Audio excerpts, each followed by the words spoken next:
Oh, hello, everybody.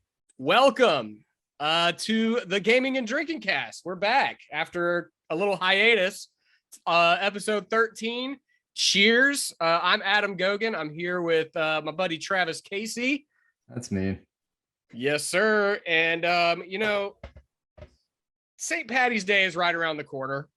It's about a week and a half away. And I'd like to say that we're definitely going to record another one before then, but I'm not 100%. So I thought I would go ahead and bring the luck of the Irish out today. I don't have Guinness, but I do have the left-hand milk stout Irish version. They did so. There's like 4-leaf clovers on the front of the box, and then green label. So I was like, "Ooh, that's fun." So it's their milk stout, just their nitro version.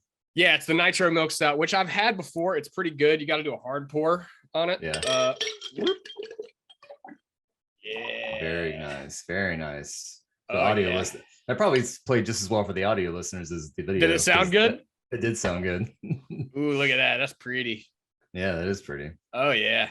So I'm gonna let yes, from Moon River in Savannah, which is actually I believe it's owned by some Irish folks down in Savannah, Georgia. That is a very Irish town.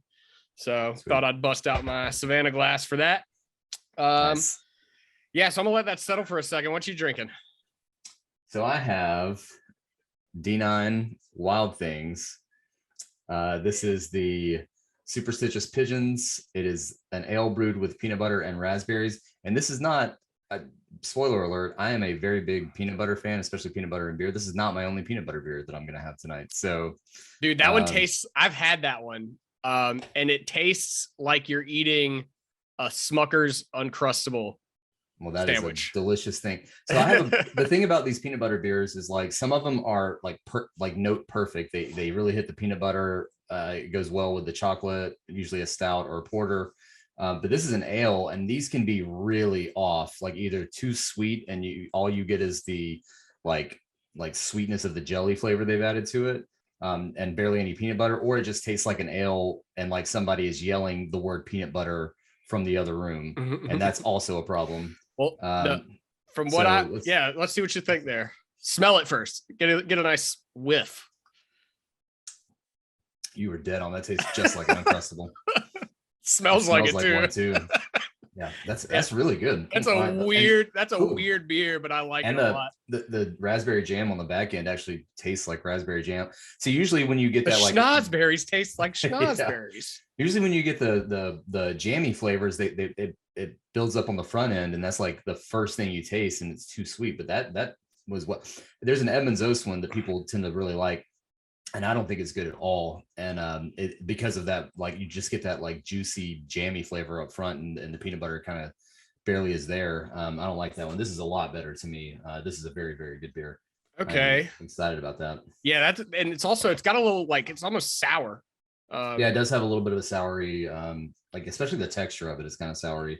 So I'm gonna try a little sip of this. Like I said, I've had one of these before, but it's been a long time. But look at that. Ooh. I love that pour. Look at that head. Black as night. Yep, it's a good beer. All right. Nice. I also have another friend that I'm bringing to the party. What is that? Oh, nice. Are you going to do the whole thing right here on air? Hell yeah, that's the way to start a fucking podcast. Boom, for audio listeners, he just crushed it. Yeah, to the dome. Was that Kahlua and JMO? No, it's just Bailey's. Nice. Woo! Nice little Irish car bomb to start the show with. All right, welcome to the podcast, everybody. It's gonna be funny when we do end up recording before next week, and you got to do that shit all over again. I'll figure something else. I'll drink some kind of like 4-leaf clover drink. I actually So I was talking to you about this earlier. They've just come out with a Mountain Dew, a hard Mountain Dew. It's like a seltzer, right? Like a Mountain Dew seltzer, but I don't think it's a seltzer. I think it's like straight up, like just hard Mountain Dew. It's a malt beverage. Ooh, okay.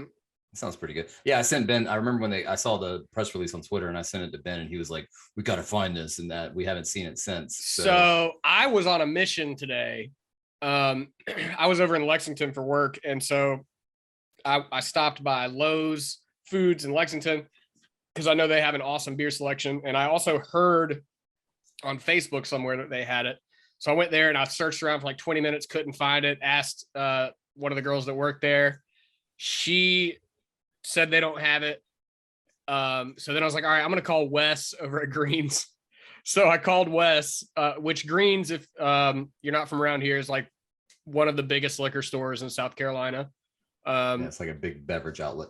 Yeah, big beverage outlet. And they're one of my accounts. And so I called Wes over there and I was like, hey, man, you heard about this Mountain Dew? He was like, oh, yeah. Dew? It's like I was like, you do the Dew? Yeah, you're trying to track down some street drug. You guys got that Dew?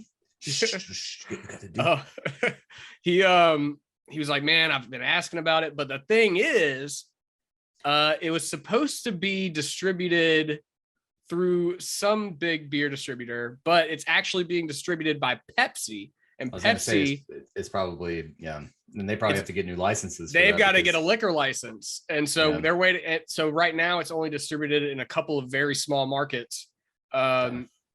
And we have to wait on that. But Wes was like, as soon as it's available, I'm bringing it in. And I was like, hell yeah, you let me know. Because I think that would be perfect for this podcast, dude. They've got, when you find it, we'll both get one so we can try them at the same time. And then I want to get drunk as hell drinking Mountain Dew and playing video games. You're going to feel like garbage the next day. I guarantee you, all that sugar. I want to give some to Sean and let him play fucking video games. Sean, have some Mountain Dew. Oh God, he's got some Mountain. He would know immediately because he drinks about a liter of it a night. So, oh man. Anyways, yeah. So we are here. Today is March 8th, 2022. It's actually my little brother's birthday today. I sent him a happy birthday wish. Good. By the way, that song is way better than it has any fucking right to be. It has been in my head all week, and then I played it for a bunch of my friends, and it's also in their heads. And like we're just sometimes it's an earworm, dude. Like, yeah, it really I am very shocked at well, all right. I do give them full credit for the writing, for the voices, for everything, except that all of the instrumentals is actually a Machine Gun Kelly beat. It sounds like a Machine Gun Kelly song. Yeah, it's a Machine Gun Kelly beat that I think. By the way, my little brother Parker, the one that's turning 23 today, he just wrote a song with his buddy, and it's actually pretty damn good. And like all the kids over at USC are listening to it, and he's having a good time with it. The original USC, founded in 1801, the University of South Carolina, not SoCal. Just in case you guys were wondering. Yep. So yeah, it's called The Party, I think. It's called I Still Don't Need You.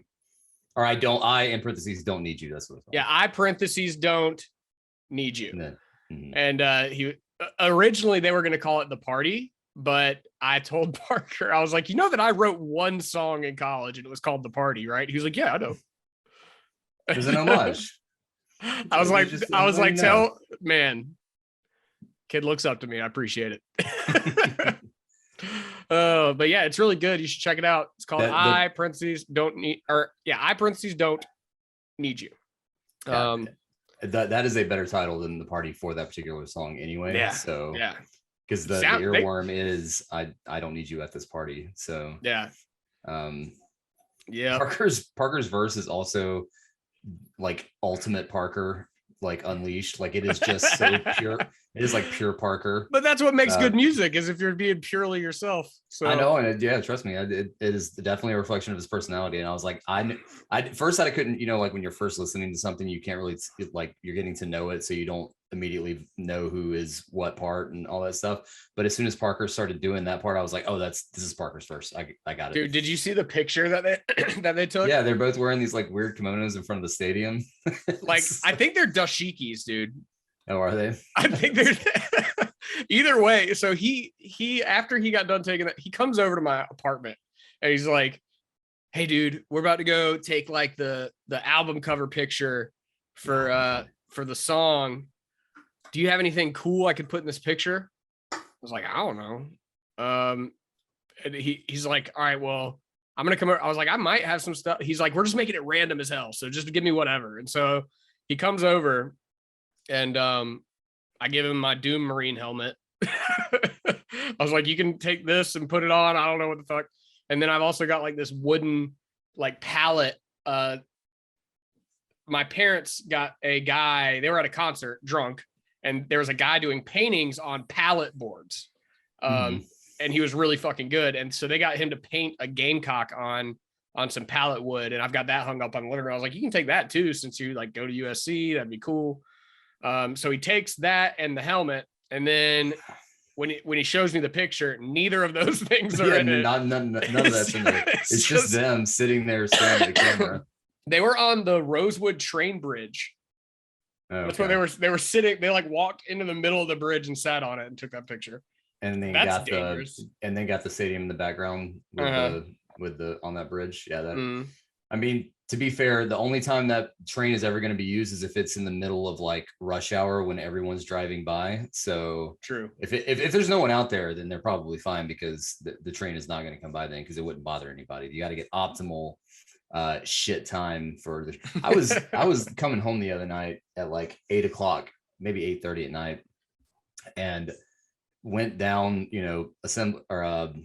Hughie. This is the Columbia traffic minute on the Gaming and Drinking Cast.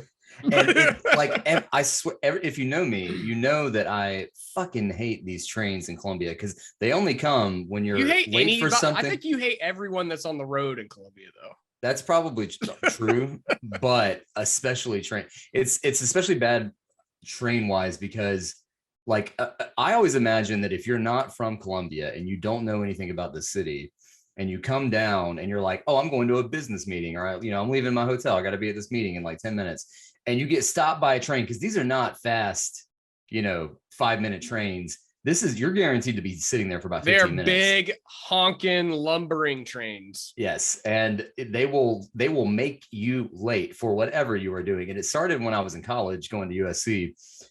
No matter what happened, I could be like 15 minutes early for class. Guarantee you that train's going to come and make me late, like every single time.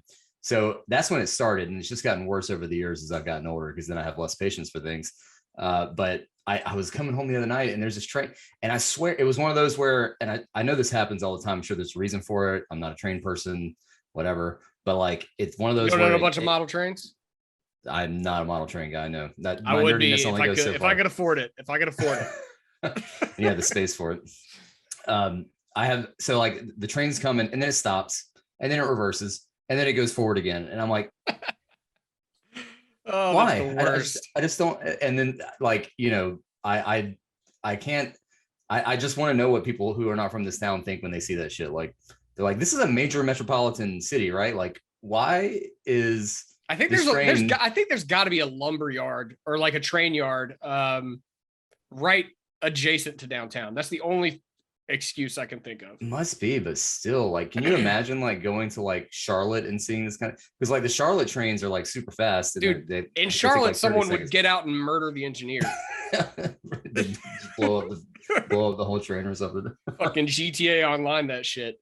Mm-hmm. Also, since I did that car bomb a few minutes ago, I've got another one that I'm about to crack open. I was going to ask you if you had one in the wings. Yep. I got another Irish one for you. Some Magners cider. Have you ever had Magners? I have. It's really fucking good. It's like a dry cider, right? Yeah. And I was just feeling Irish today, even though I'm not Irish at all. No. You probably, your ancestors probably didn't like the Irish, if I had to guess. Well, funny you should say that, because oh boy.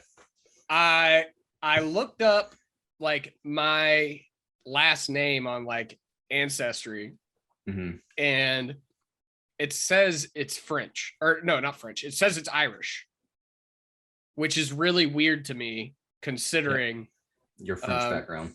I've got a ton of people in France, relatives in France, and there's also a bunch of Gogans in Ireland too that I looked up. Are they like Ogogans? No, it's just Gogan. Patio Gogan. Like when I was looking up my cousin Rachel Gogan to add her on Facebook, another Rachel Gogan popped up, and it's this girl in Ireland. I was like, does okay. she have red hair? But none of you, No. you guys. I mean, you're not really fair featured. You don't have like light colored hair or anything. Like, you know, Yeah. nothing Irish about any. I'm a like a greasy French dude. That's what I am. Yeah. Through yeah. and through. And your brother is too. Mm-hmm. I don't know what Parker is though. Parker's just kind of a dude. He doesn't really fit the mold of any kind of like Irish or English. He apparently has some like deep seated resentment towards me. He says that I used to tell him he was adopted. He gets drunk and he's like, dude, you used to tell me that I was adopted, man. Like, what the fuck? And I'm like, I never told you you were adopted. And then you look over and you're like, I might have said that. I didn't. I know I didn't. Then where's he? You probably were like a dumb kid and you just like something you don't even remember doing, and it like scarred him for life. That the only time he thinks about it is when he's like super drunk. He's always bringing up some stuff like, yo, you remember that time that like you turned all the lights off and scared the shit out of me doing this? I'm like, no, I don't remember that. I don't remember that at all. That was he's like, well, it was a formative moment for me. I see. That explains a lot about Parker's personality and the way that he is. Then, if any of that stuff is true. Anyways, So I think we should. I think we should go ahead and talk about the elephant in the room, or at least mention it, and then talk about what we've been playing. The elephant in the room is, Travis has been playing the shit out of Elden Ring, just like everybody on fucking planet Earth. I started it, and I will actually, whenever we start talking about Elden Ring, I'll tell you about my funny hiccups that I had with that. It's been a week for little mistakes like that for both of us. I feel like when we get to your story, but yeah, like Travis just broke a beer glass.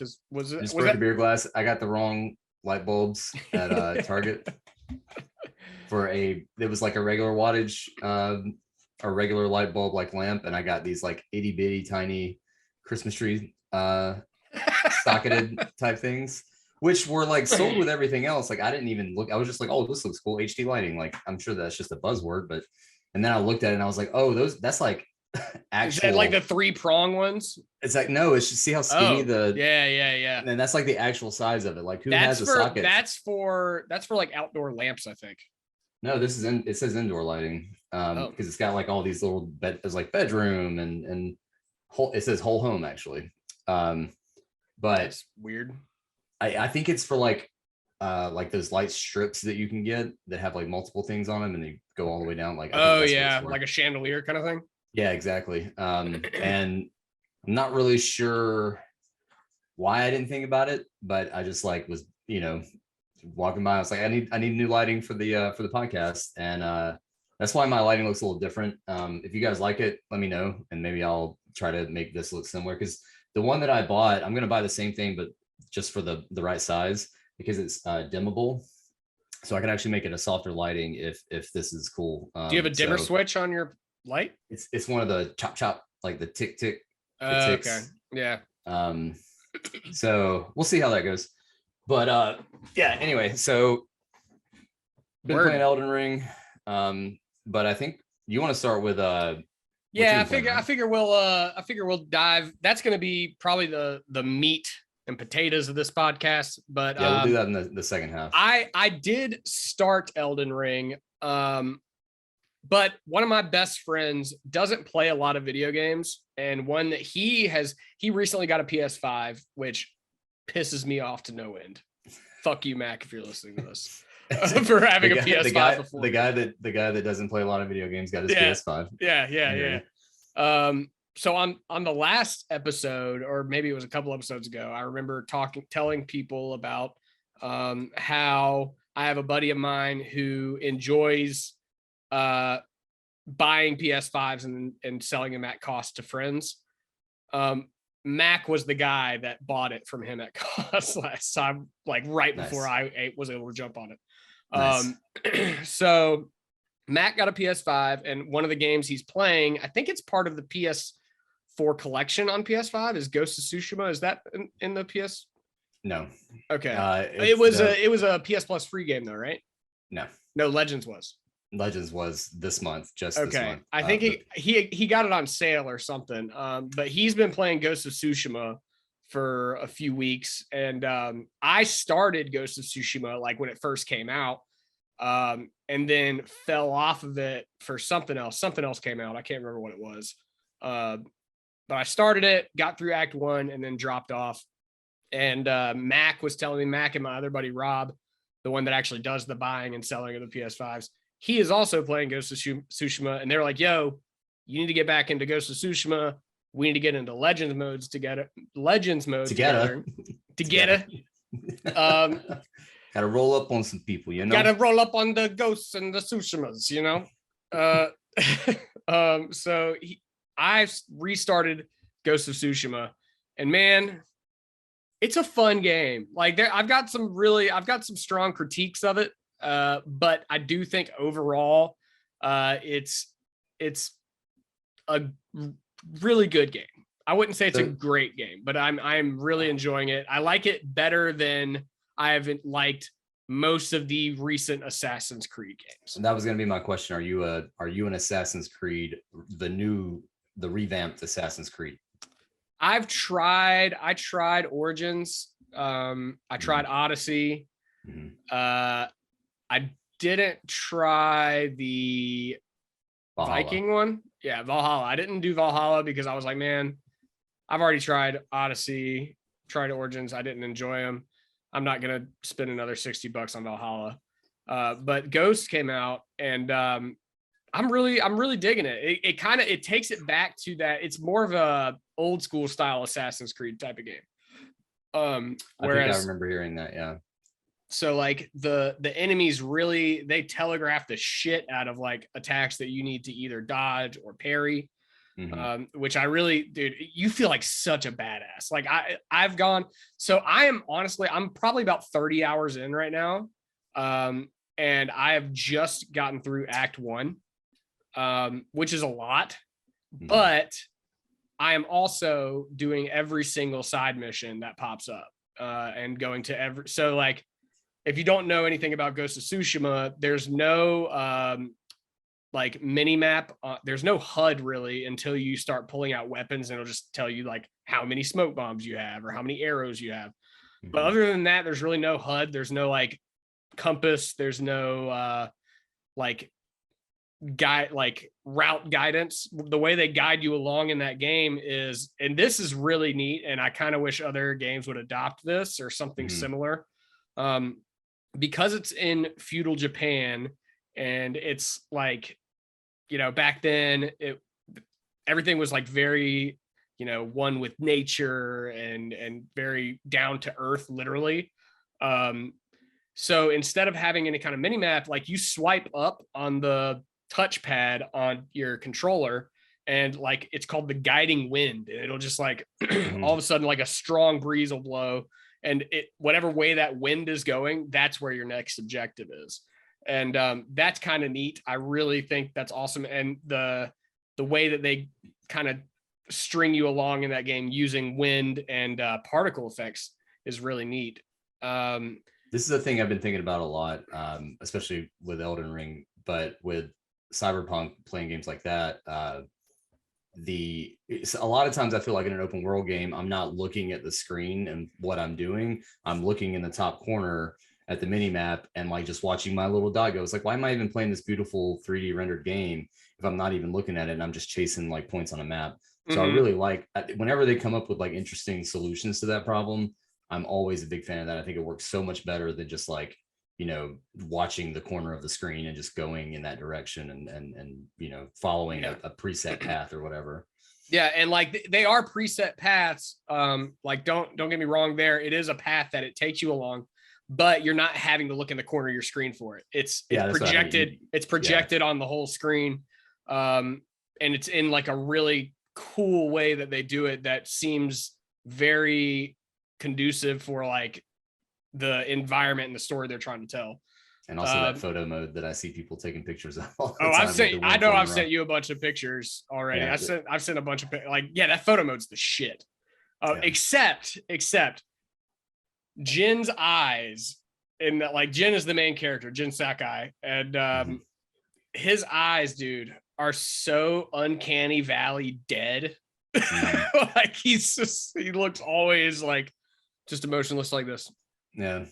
And I think that's really like weird. The closer they get to rendering like a real life face, the harder it is to get the life of the eyes right. I think Horizon does a pretty good job of that, but a lot of games just they cannot get the eyes right. Like it's just that is what the uncanny valley is. So there's a lot of icons on the map itself, and they pop up every time you do something. So, like 2 more things pop up. It's literally taken me 30 hours. Like I finished Act 1 as far as like story missions go after probably about 25 hours.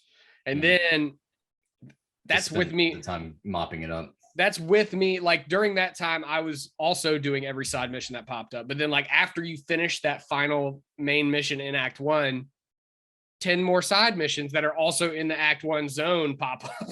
Right. So like I still have to run around and do those before I move on, because that's just how I want to do it. Apparently I'm about to get some badass armor. And that's one thing that's also really cool about this game is all the different armor sets.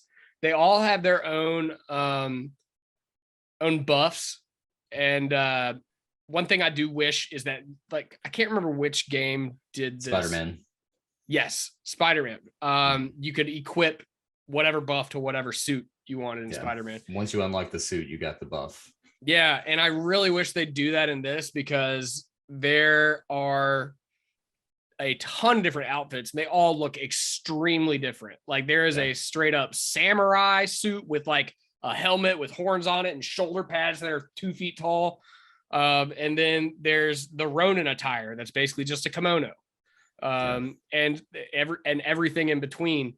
But while I've found myself while I'm running around playing this game, I'll literally be in the middle of a combat situation and pause the game, switch outfits to whatever I think would suit that situation better. And then it changes the whole look and feel of how I'm playing the game. And I wish it would be a little more seamless with that, as far as like being able to just equip and unequip buffs onto the current suit I'm wearing. Yeah. But like, it's really doing a good job of, so my girlfriend Katie was out of town for 5 days, and I literally spent every night playing this game. And it was just, there's something in my brain that clicks about like ticking boxes and just moving slowly forward through something. It is very satisfying. It's like one of those like uber satisfying pressure washing videos, except in game form. And takes 30 hours. It's a checklist game that is done very well, and you get the satisfaction of checking those boxes off in a fun way, and that's that's a good time. Yeah. And but the thing is, I'm through Act 1 and I've almost unlocked every single ability in that game already, because I've done all the side quests that happen so far. So now I've only got like 4, like there's probably 30 abilities starting out, and I've already unlocked all but 4 or 5 of them. I remember that being a criticism of the game when it first came out. People talking about how they did everything in Act 1, and then like by midpoint Act 2, they've already gotten, there's nothing to be working towards because they've already gotten everything. There's new weapons and new armor and stuff, but like the brunt of abilities has already been gotten for you at that point. And seems like maybe they should have a slower cadence of that stuff. And this is the kind of stuff that they'll fix in a sequel, which we know will definitely be coming. And honestly, once I do unlock everything, and there's lots of different materials that you need to upgrade your equipment, like your swords and your sword, your dagger, your arrows, all the ninja shit. There's every single one of these different items has a different material that you have to farm to level it up. And so that I think will take a while. And that's also as far as the guiding wind goes that like takes you through the world, like it's kind of cool that like when you're riding on your horse through like a field, you're also, because you're not having to look up in the corner for a mini map, you can take your eyes and scan the whole environment looking for these materials to farm, and you're doing it in this really beautiful vista. And so like that's part of the fun too, is farming these materials. Yeah, for sure. And that's something that I will continue to do probably till the end of the game. I have leveled up a lot of those weapons and stuff already to full capacity, but I'm hoping that I won't have them all leveled up, or that they'll give me some kind of new equipment to use before I get to the end, but I don't know. Yeah. I wonder how engaging, because I think there's 3 acts. Yeah. And so, if I get, there's like, so you start on the south end of Tsushima Island, and then like spoilers, you have to, spoilers for Ghost of Tsushima. If you haven't played Ghost of Tsushima yet, then sorry. But you have to rescue his uncle who was captured by the Mongols. And then once you do that, your uncle's castle is actually in the center part of the island. So then you're going with your uncle to go try to get his castle back. And then I don't know what happens after that. Yeah. So you start on the south end and you work your way north. So I'm guessing there's going to be 3 acts in here. How's the story? Are you liking it, or is it just kind of? Yeah, I am. I kind of get lost in the side missions though, because there's so many, which kind of takes you out of it. Like I really wish what I think they should have done is pared back the side missions some. Yeah. You gotta give people that 80-hour experience as opposed to like a really focused 30, which I think is a big bloat, is like a big problem with a lot of AAA games these days. And, so I think if they would have pared back, because the mainline story and even like the side quests, like the character, because there's a lot of side characters that like you're using to like, you had to go recruit like 3 or 4 people to go help get your uncle out, and each of those 3 or 4 people have character missions for them that it's you're like going. The character missions from Mass Effect. They're actual like story missions that funnel into the. They give you, they give you information about them and their motivations and stuff like that, and those are cool. It's all the other side fluff that kind of comes along, like hey, there's an encampment. There's Mongols that stole my rice. You got to go get my rice back. Stuff like that. There's a ton of that, which they could definitely pare back on. Like and the way that I see it, I'm like, man, I'm Jin Sakai. I'm Lord of the whatever part of Tsushima. I'm the last samurai left between me and my uncle. Yet I'm over here trying to get this guy his rice back instead of going to like kill the bad guy. Khotun Khan. It's the same problem. Speaking of that Mass Effect, it's the same problem that you run into in Mass Effect, where you're like, the galaxy's about to end, there's Reapers coming, blah blah blah blah blah, and then you're like, well, I need to go down to this corporation and steal this guy's files for this girl who ran away and joined another corporation. And it's like, I get why they do it, but and my brain, the way my brain works is like, well, I got to do that. It's right here, it's on the map. I got to do it. But then like the story, and then you do lose the thread on the story missions and stuff. You're like, wait, what was I doing again? Like, I can't remember like what I did before, it's like to go find these files, and like, and like in the character quest, it'll be like, I need you, like, you have to meet me tonight at this encampment to rescue my brother, or they're going to kill him. And then it's 60 like, hours cool, later, I'll do that when I get around. Whenever I get around to it. Yeah. I do that all the time in these like big open world. Like I've been playing Cyberpunk since they released the 1.5 patch, and she's like, do you want to ride with me over to the mission right now? Or do you just want to meet me there? It's like, well, I'm just going to meet you there, because I'm definitely not going to like just keep doing this one mission. And then it's like 20 hours later, she's just sitting in the van outside of that place waiting on me the entire time. And I can drive right by her, or I can choose to go and engage. She's just been sitting there waiting the whole time. Sitting there waiting. And it's like that kind of like pulls you out of the story and pulls you out of the world a little bit. I don't know the solution to that. Other than doing like what Elden Ring does, which is like, don't give you any direction whatsoever. or you maybe know, there's like just lower down the ratio of like side missions. a fluff. Because dude, there will literally like this map like just gets so flooded with icons.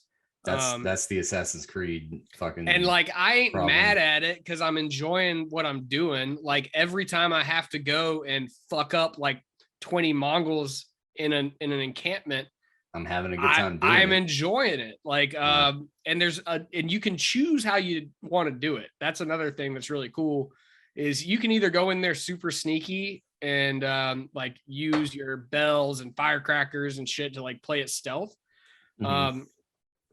One of my favorite things though is like when I'm trying to play it stealth and then it goes to shit and I just have to bust out the sword and like just slice some motherfuckers down. And the way they do the sword combat in this is pretty cool too, because there's all sorts of different enemies. There's like guys with spears, guys with swords. There's big lumbering guys and guys with shields. And so when you start out the game, you only have one stance. They call them stances. So you've got like moon stance and wind stance and stone stance and water stance. Each one of those stances does more damage to a specific enemy type. So like in the middle of battle, you'll have like a sword guy, a shield guy, and a big guy all coming at you. And you have to switch stances. And you do that by pressing R2 and then one of the face buttons to switch stances. So like you'll like go like fuck up a sword guy real quick, then have to switch stances, parry, and then kill the other guy. And like it's really good at making you feel like an uber badass doing these sword fights. Do you remember that when Mortal Kombat tried to do that? Like it had the different stances. Oh yeah, like, I hated that. I hated it so bad. I hated it so much. Like, you want me to learn 2 move sets for everybody? Like 3 move sets, I think it was in the end. Like it doesn't feel like that. It doesn't feel as bad because the Neo games, I don't think you played those, but the Neo games have it has the high, medium, and low stance stuff, which are super interesting. But I also yeah, I remember that. That seemed pretty cool. The Neo version of that seemed pretty cool. I just I ended up sticking with one stance. I don't think I ever got deep enough to like.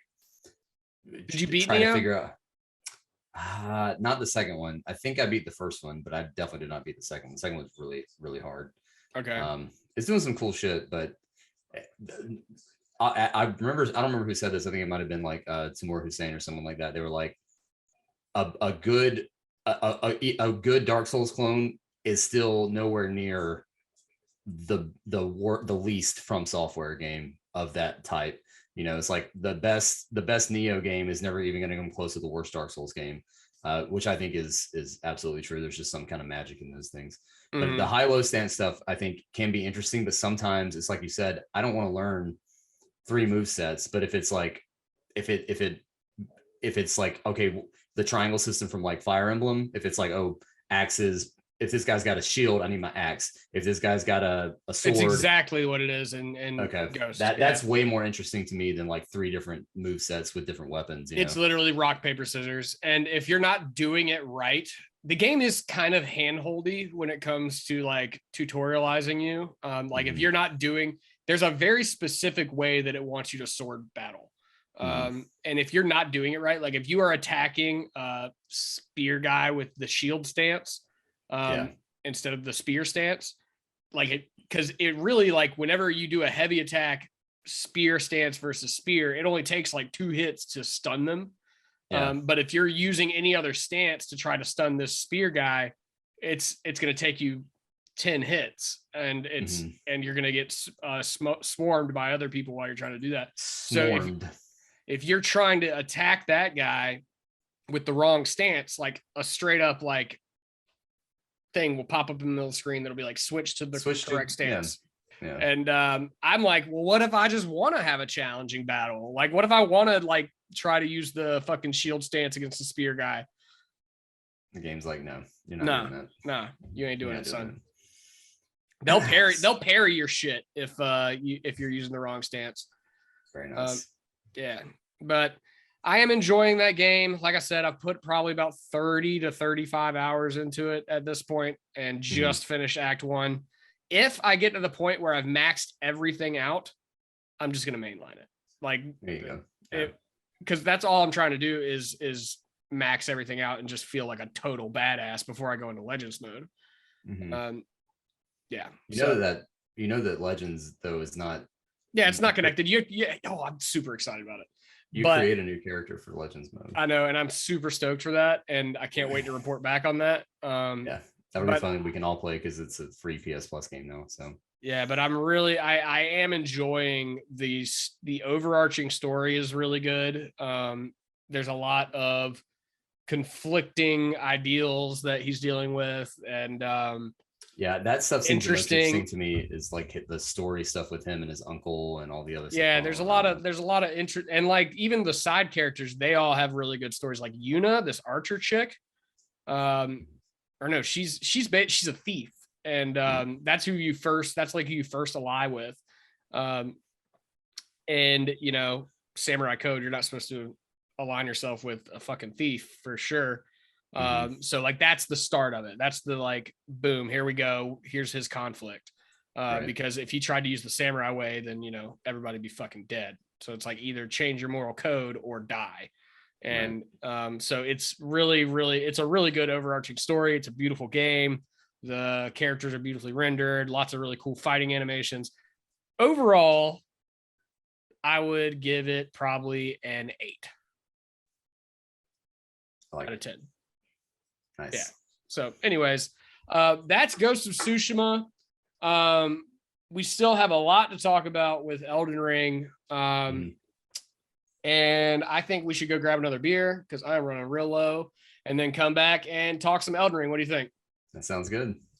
All right. We will be right back, everybody, with more booze and games.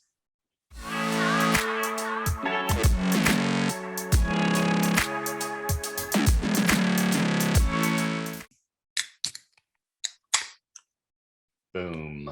Cheers, everybody. Welcome back to episode 13 of the Gaming and Drinking Cast. I see Travis over there with his, is that a Terrapin there you got? It is. It's the special 2021 reserve Terrapin of the chocolate peanut butter pretzel Moohoo. I've had that one. It's pretty fucking good. I love their Moohoos. I've never had the peanut butter pretzel one. So say that 5 times fast. How now, brown cow? How now brown cow? This is a. Let's see. It's an imperial, isn't it? Yes, it's 8.5%. It's a ale. It says. I thought it was a stout, but apparently it's an ale. Okay. It looks like at least a stout, you know. Like, I think it is a stout. It says ale with natural and artificial flavors. I think a stout is an ale. I mean, technically, but usually they put. Yeah, it's called the peanut butter Moohoo stout or some shit. Usually, yeah. Maybe the reserve is maybe this chocolate peanut butter pretzel version is a little different, a little lighter than a stout. If I had to imagine, it might be closer to a brown ale than a stout. But it's been a couple of years since I've had that one, but that's a fucking good beer. Yeah. What do you got? So I have Holy City Disco Saurus. Nice. I thought I drank them all, but I had one left. Your session IPA?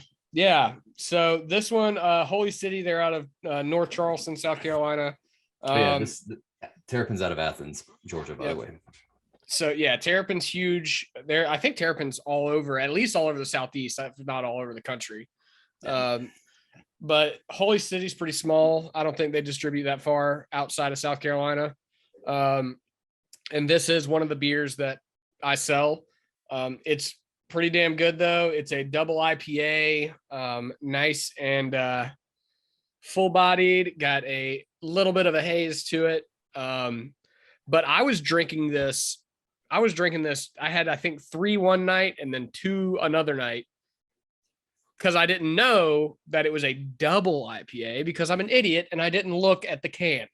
I just saw Discosaurus and was like, I want that dinosaur beer. Yeah. And so it's a double IPA, 10.5%. This one, here's the can. It says Discosaurus is a big and beautiful double IPA built on the backbone of Amarillo, Citra, Mosaic, Simcoe, and Warrior hops. Balanced with a malty body and a clean finish, this beer is sure to get you off of your feet and onto the dance floor. Step to the music and crack a can of Discosaurus. You'll thank us later. So I think the reason that I didn't realize it was a double IPA is because it is a very balanced double IPA, which usually you don't get that. Yeah, you usually get like the real malty flavor in there that can really, that high ABV stuff. That is very, for a DIPA, that is very balanced. So I was definitely drunk the other night when I didn't realize. You like that one? Really doesn't that one have some good salt in it? Yeah, it's very salt. It's got a toasted cracker with peanut butter taste to it. Which is hell yeah. Very yummy. Good. Yeah, it's Dude, very good. I saw a video the other day of a guy. It was some chick was videotaping her husband. It was like, my husband's a genius. And the reason she said he's a genius is because he's laying on the couch. Oh, I saw that. Lazy as hell with a knife and peanut butter. Yeah. Sticks the knife in the peanut butter, slaps a cracker on it, sticks the cracker to it, slaps a cracker to the other side with more peanut butter, and then just jams the whole thing in his mouth. It's like, I'm like the opposite of that. I'm like spreading very, very evenly on the cracker and then put the other cracker on top, and then I eat it like, you know, I don't make a sandwich. I do open face peanut butter crackers. Oh no, you gotta make a sandwich, dog. You gotta get both. There's too many crumbs. I get messy with that shit. You gotta put it all in your mouth at once. Oh no, hell no. Yeah, dog. Yeah. You need multiple bites. Slow and steady. On another note, one last thing, and then we will jump into the Elden Ring. So Katie last week went to go wedding dress shopping with her future sister-in-law in Tennessee. She got back yesterday and we decided to play some beer pong last night. And we have a running tally going of our score. And before last night, you know, we had just started doing it the last time we started playing beer pong, and I was up 3-0. Now I was up, 3-0. Now I'm down 5-4. She beat the dog shit out of me last night. Is it because you were drinking three disco biscuits? Discosaurus? Yeah. Maybe. I was drinking like 3 or 4 different kinds of alcohol last night. I was like, I'm gonna switch from the IPA to the cider to the liquor drink. You know, just the daily routine. but we've decided, we've started a bet. So we first 1 to 30, the other person has to buy them something. She has chosen a Nespresso, which I think is about $200. And she's like, as long as you keep it around 200, like pick whatever you want. I don't know what to tell her to buy me if I win though. PS5. Yes, $200 PS5. Hold on, I gotta let Shadow in his kennel. You want to get in the kennel, bud? Oh, there you go. Okay. So I was hoping I could come to you with some thoughts about something that's around $200 that I could get her to buy me. Parker said Millennium Falcon Lego set, and I was like, I don't. That would be pretty cool. It would be cool, but I don't have the space to display that. Well, that's the thing. Anything that's about $200 is like, where are you going to put it? You know? Yeah. That's the hard part. Maybe I could find like a Wii on Facebook Marketplace. I was gonna say like an old retro console, but you've already got the ones. Well, maybe a 64, since that one that you bought didn't turn out so great. Maybe you can just get one on eBay. They're probably about $120, $130. That's the one. Either an N64 or maybe a SNES. Actually, no, N64 or PlayStation. One of the two. PlayStation should be less than that. They're more common. You can find one for fully functioning N64 would be cool. I'd be very happy with that. I have a PS2 Slim right behind me. that I use for my PS1 and PS2 games. Hell yeah. I'm gonna flash the BIOS. I need to figure out how to do that because I want to emulate PS2 games on the PC because you can like upscale the shit out of them now. And it's not just like buying unlike literally every other emulator on the planet. This one you have to flash the BIOS from your own PS2. You can't just like download a BIOS from the internet. Why? Yeah, I don't know. I haven't looked super hard into it, but I was reading about it the other day because I want to put like when the Steam Deck comes, I want to have the RetroArch, like ready to roll. So I'm going to figure out how to do that. But it seems really cool. I really want to play Silent Hill 2 again. And play it on your PS2. It's very hard to find Silent Hill 2 okay. In the box. Yeah, I've owned Silent Hill 2 before, so okay. I just can't find my copy of it. You know what I'm saying? Yeah. Is that Mass Effect Andromeda going on behind you? Yeah. Okay. Cool. What a disappointing game. I haven't played it. I still haven't finished Mass Effect 2 yet. Oh god, you gotta finish Mass Effect 2, one of the greatest games of all time. There's just so much. There's so much other shit. Anyways, yeah. So let's get right into it, dude. So Elden Ring. Yeah. Best game of all time?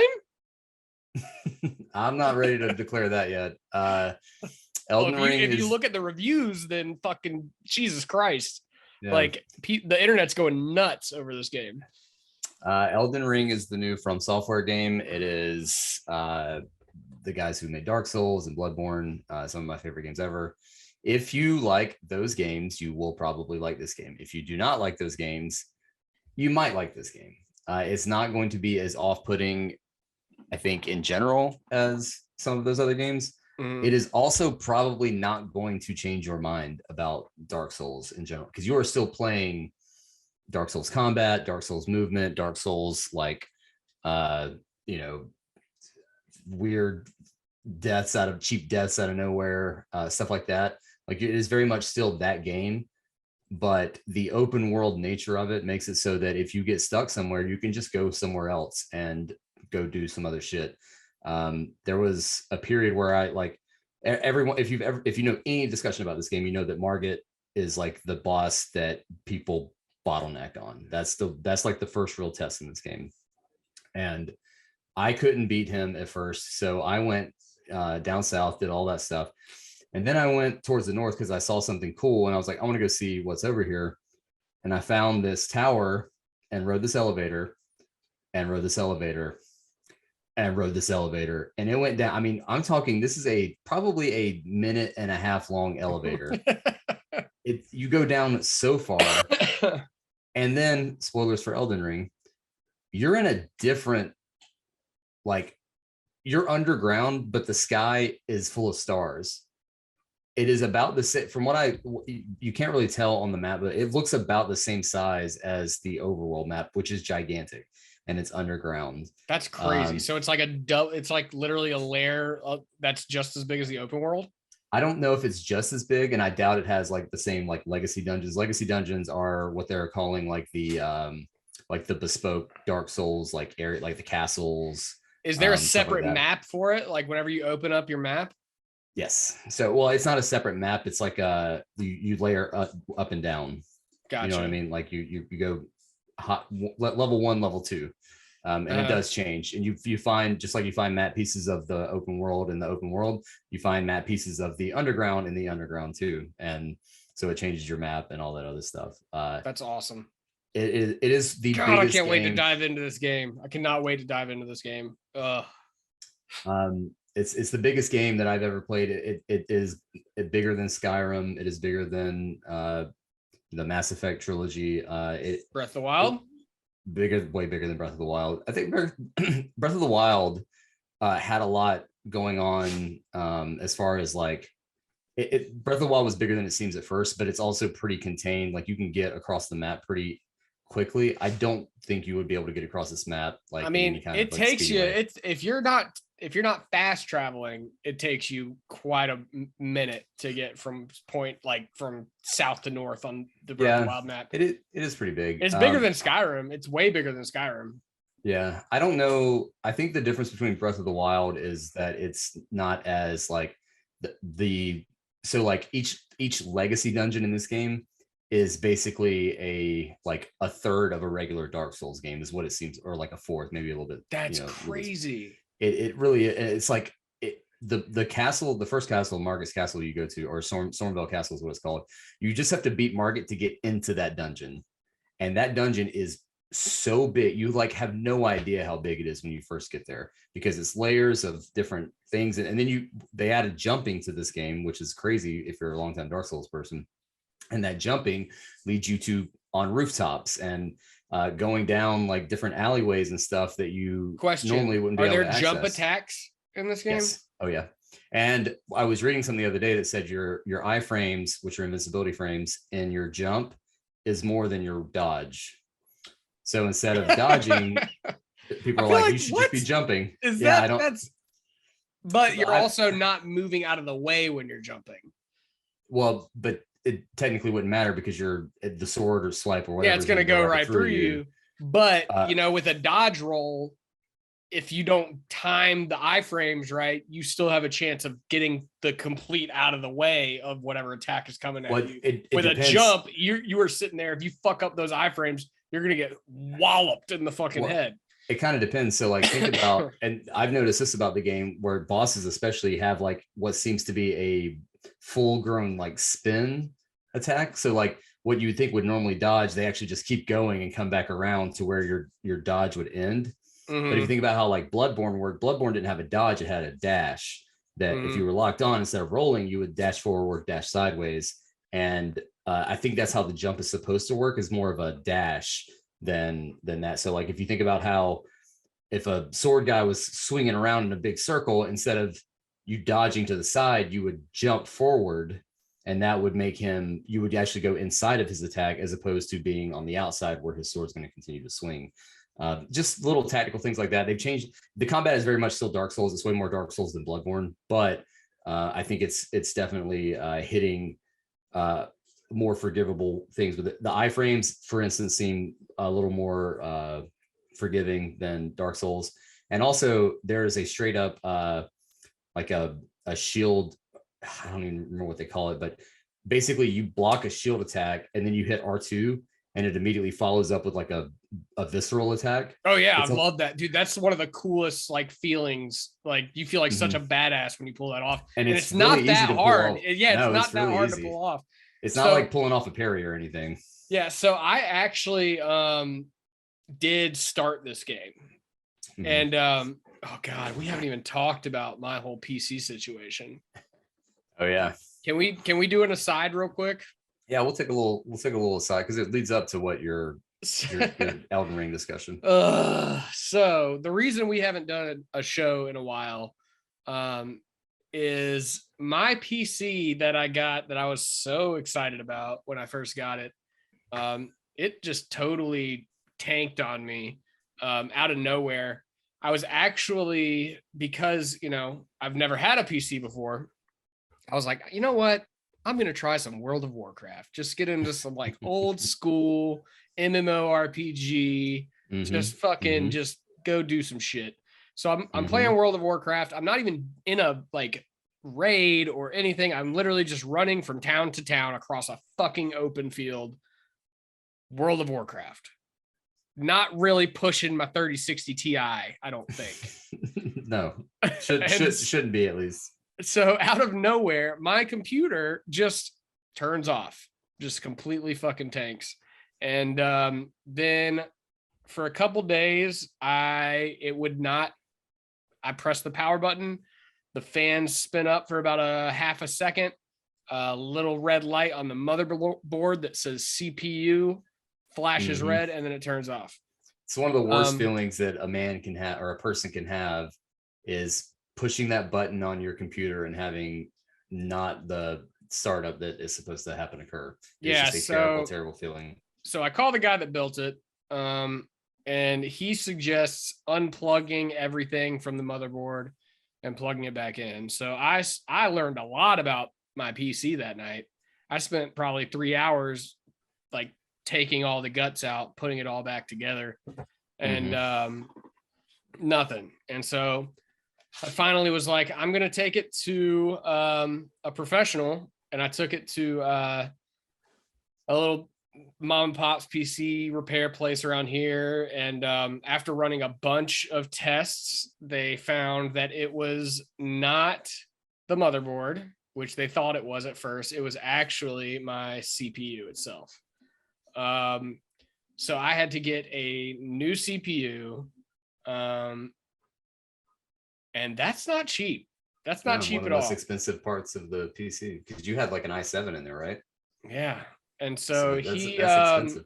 And the thing is, so Caleb, if you're listening to this, I'm sorry, dude, but I've tried to reach out to you and you haven't said anything.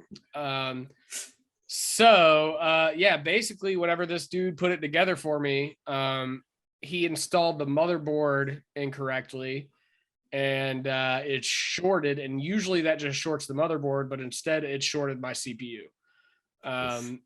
And I still so basically when he tightened down the motherboard with the screws, you're supposed to hold the nut on the back and screw it in on the front, and he didn't hold that nut on the back. So whenever he was trying to screw it in, that nut was just spinning on my motherboard, and it caused some damage to the solder on the motherboard itself. And so the guy said that's what he thinks probably caused it. Also, it was installed onto a standoff that it shouldn't have been there, which I don't know.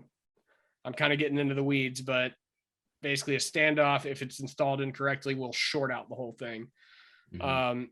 So that there was a standoff that it shouldn't have been installed on, that it was installed on. And so yeah, that cost me about, I want to say it was like $600. Oof. And it took like over a month to get it figured out and get it all get the parts in and everything. Yeah. Yeah. So that happened. And then I was like, so I got it back, I think the day I think before, you got it that Thursday that Elden Ring came out. Yeah, the day before or the day of that Elden Ring came out, because I was like, I have to have it back for Elden Ring. And then I get it back, and I get back to my house, and I get it all hooked up, and Elden Ring, I go into the create a character, I start a game, I go into create a character, and even in the create a character menu, it's running at 8 frames a second. It is just, and it just looks like dog shit. And you got a 3060 Ti, right? So yeah, I've got a fucking awesome processor, all this brand new awesome processor. So then I'm like, oh my God, something happened with this repair. It's not working right. And then I spend a whole week trying to figure this out. And then I don't know what I Googled, but I found something with specifically my card and my motherboard and this game. And somebody on some Reddit somewhere said, well, do you have it plugged into the motherboard or the GPU? And so I looked, and my HDMI that goes to my monitor was plugged into my motherboard, not my graphics card. Mm-hmm. So I plugged into the graphics card, and now it runs fucking like butter until it doesn't. And I thought, because I've been hearing about all these Elden Ring bugs, frame rate bugs, I thought that was just what was causing this to crash like that. Yeah. But turns out another bug with Elden Ring is if you don't have your HDMI plugged into the actual graphics card, you will be pulling zero power from your graphics card. So I had a performance monitor up on my computer, and it was telling me GPU 0%. So it was literally trying to run Elden Ring off of just my motherboard. That is insane. So yeah, it didn't work. I plugged it in, it ran fine, but then it started getting really hitchy, stuttering really bad. And so I quit that. And that's when I started Ghost of Tsushima. I was like, all right, I'm going to jump into that for a while, let them fix these bugs, and then I'll come back to Elden Ring after a month or so. It's really crazy how, a lot of PC players have had zero problems whatsoever. And then a whole big majority, or a whole nother big set, have had a ton of hitching, frame rate issues, things like that.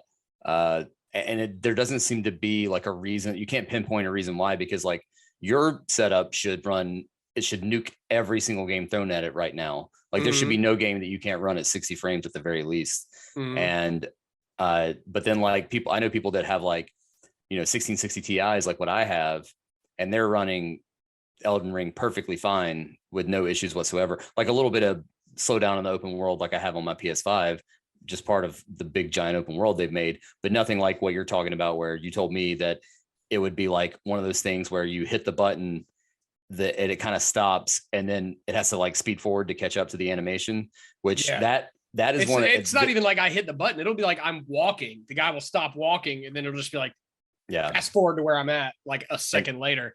And this game where every single frame of animation is important, like it really kind of ruins that experience. So they will optimize it. Like I remember when Bloodborne launched on the PS4, like it had a lot of the same types of issues, hitching, and so they didn't even have like text on the loading screens when they first started. Like it was, and the loads were like 2.5 minute long loads and stuff like that. So they've had a history of launching kind of rough and then fixing stuff later. So I know that it'll get there, but it really sucks that right now it's not there but what I will say is that when they do fix it and when yours gets running smooth, I'm going to get it on PC as well and start a new character. That's what I was going to say was like, I really hope that like by the time it does get fixed, you're not like done with it. Like, cause this game is so big. I don't think I could start a new character with you.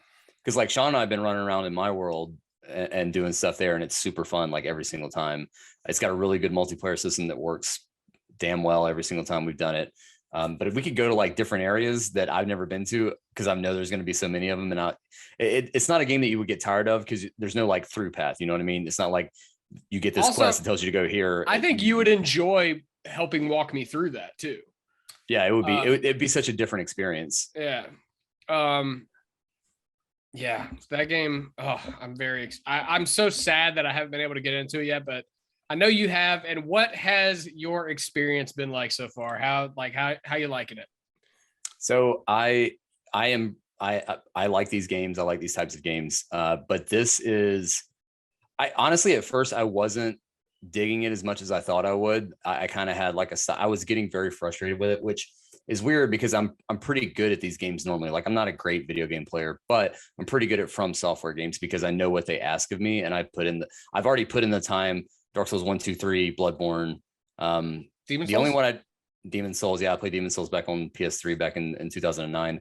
I didn't like the Demon's Souls remake as much as I thought I would. It just didn't. After playing Dark Souls so much, like Demon's Souls is a hard game to go back to, even in that remake form. But this game was like really frustrating me at first. I didn't know why. Probably because of the build I chose. I was doing a Paladin build.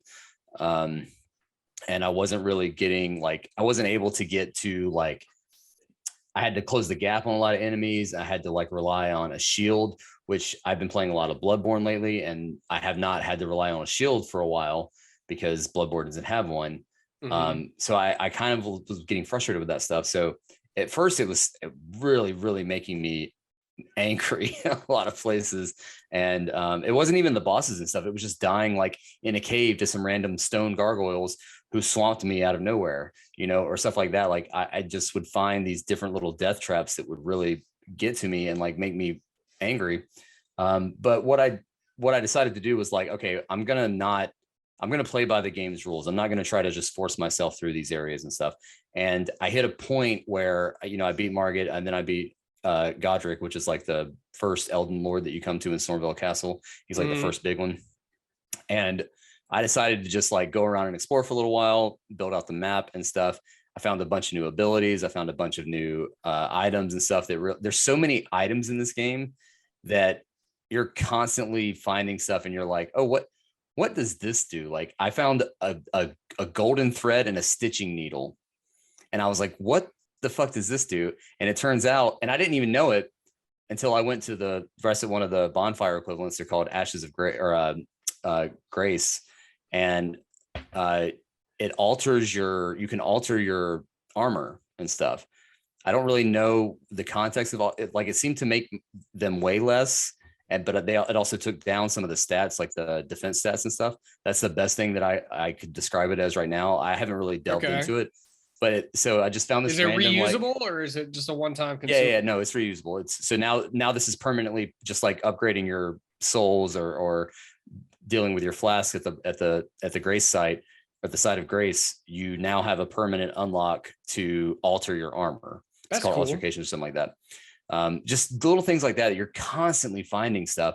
You're also finding all these cookbooks, which can be for like item crafting or spell, or it's all item crafting, but some of them are like spell focused. Some of them are like. Do you have to go to a smith focus. table to craft stuff? Not to craft stuff. You can craft stuff wherever you want. Okay. To upgrade your weapons, you say there's a smith table at that first little church you go to that you can upgrade your weapons at, but you can only do it to like +3, I think, at first. But then you unlock something else later on, and you meet somebody who lets you upgrade much further than that. And then I think you also, I've been finding, so you have to find the like whetstone and knife, I think blacksmith knife, something like that, to unlock that ability anyway. And then I keep finding these new whetstone knives, and I think I can upgrade my weapons further past that at the smithing table, but I've only found that one smithing table. I don't know if there's another one. There's a guy you can take it to that'll upgrade further, but I haven't found another smithing table as far as I know. Do you keep coming back to that church? No, I haven't been back since that first opening part. And so that first area, like I'm literally basing this on the 2 hours that I've played, 2 to 3 hours. But from what I saw, like where I was basically, I know this fucking comparison has been ran into the fucking dirt, but if I was playing Breath of the Wild, that's the plateau, right? Yeah. So I'm still on the Great Plateau basically before it opens up. But you kind of feel like it opens up. You kind of feel like it opens up a little bit whenever you first get out into that field, out of the cave. Like it's like, okay, now I'm in this open area. But then I feel like once you get past that field, then it's going to open up vastly more. Well, see, I think the Breath of the Wild like plateau comparison doesn't really work there, because you could go to Stormvale Castle, which would be like it's up on that hill, right? Yeah, it's up on the hill. It's where the sites of grace are pointing you to. But you can literally go wherever you want. And if you go south to the peninsula down there, that's actually a really good place for a starter level, because the enemies are not that tough and you get a lot of really good items from there. So you don't have to be stuck in this idea that you like this church area and then the Stormvale Castle is like your plateau, because you've already learned everything that you need for right now. You're going to learn more stuff as you go, but you've already learned everything you need right now. You can go wherever you want. Go wherever, like if you see something on the horizon that looks cool, if the enemies don't kill you right when you get there, you can go there and check it out. I remember hearing on a podcast that there's a talisman, which is like the equivalent of like the rings in other Dark Souls games, that will, that whenever you do a visceral attack, which is where you go up behind somebody and I love that shit, dude. Or parry them, or if you do the response shield attack. I still don't know what that's called. Parry? Not the parry, the one that the art hold down L1 and then hit R2 and it does the boom. What we were talking about earlier. I haven't even done that. Yeah, you have the thing we were talking about earlier, where they hit the shield. They hit the shield. You hit R2. Yeah. I don't remember what they call that. But that will like stagger them. They stagger, and then you can hit them on the front with a visceral attack. So if you do a visceral attack, this talisman gives you back health every time you do one. And I'm like, I want to find. Yeah, I know. Yeah. And it's apparently in a cave right in that starting area, but I have not fucking found it yet. And so I'm like, well, how did I miss that? I feel like I've explored the shit out of that area, but I need to go back and just see what I can find. That's how big this game is, though, that like that can be in the starting area. And I just haven't seen it yet. And I thought I'd done most of it. I also it's not even necessarily like how big this game is, but how detailed and meticulous they were in designing this game. Because this is one of the best designed games I have ever seen. Yeah. I found a boss in the cave with the wolves, like right, like you go out and you just go straight, basically. Yeah, you find that's like the first cave you come to. You kill a few knights, you go in there, there's like a bunch of fucking wolves. And I think it might actually be called Wolf Cave or something like that. Yeah, it's something stupid like that. Like I love how self-aware this game is too. Completely self-aware. But But yeah, I actually remember listening on a podcast, and it was, oh, sorry, this is fucking double IPA. Woo. So I was listening, I think, to the Fire Escape cast, and they just said in passing, they were like joking. I was like, oh yeah, or you'll just get murdered by a bunch of wolves in a cave right off the get. And I was like, what the hell are they talking about? And then I went in there, and got murdered by a bunch of wolves. No, I didn't get murdered because I remembered that part of the podcast. I was like, oh shit, I saw one wolf, and I was like, there's a bunch more of these motherfuckers around here somewhere. So like I went in and straight up like murked all these wolves. But then like you have to pass through that the smoke gate or whatever the fuck it's called. Fog gate. And that guy did murk me a couple times. But like from the get-go, I fucked those wolves up. I wish I remembered what class I'm playing. Because I do know that I have like glintstone powers is like my main thing. And I'm not the prophet because I don't have a fucking like bandana over my eyes. I can't remember which class I am. I don't know enough. Which class did you go? I went with the Confessor. I haven't pulled up. So there is warrior, prophet, hero, vagabond, prisoner, bandit, astrologer, confessor, samurai, and wretch. Let's see what the confessor says. He's like the faith and strength build, which is what I'm doing. Yeah, it says the confessor is a high faith class that is built for wielding incantations found throughout the game. If you are looking to wield fire and use healing spells and restorative effects, then the confessor is the class you will want to choose. So I think I'm going to end up, I just beat a boss. So what I was saying earlier that I didn't quite click with the game at the beginning. I just got to the Academy of Rey Lucara, which is basically an evil Hogwarts. Okay. And this is when the game really clicked for me. Like I was really digging this area. I did the whole thing. I think every item that you could find. I went on the rooftops, did all the jumping. This is a legacy dungeon that I'm talking about. There's 2 bosses in it. I beat the first boss. It was super fun. It was like a wolf fight. And then I went to the second boss, which was a magic user who then turned into another magic user. That boss was so much fun. It had a cool like gimmick thing that you had to do. And afterwards, when you beat her, you unlock the ability to respec.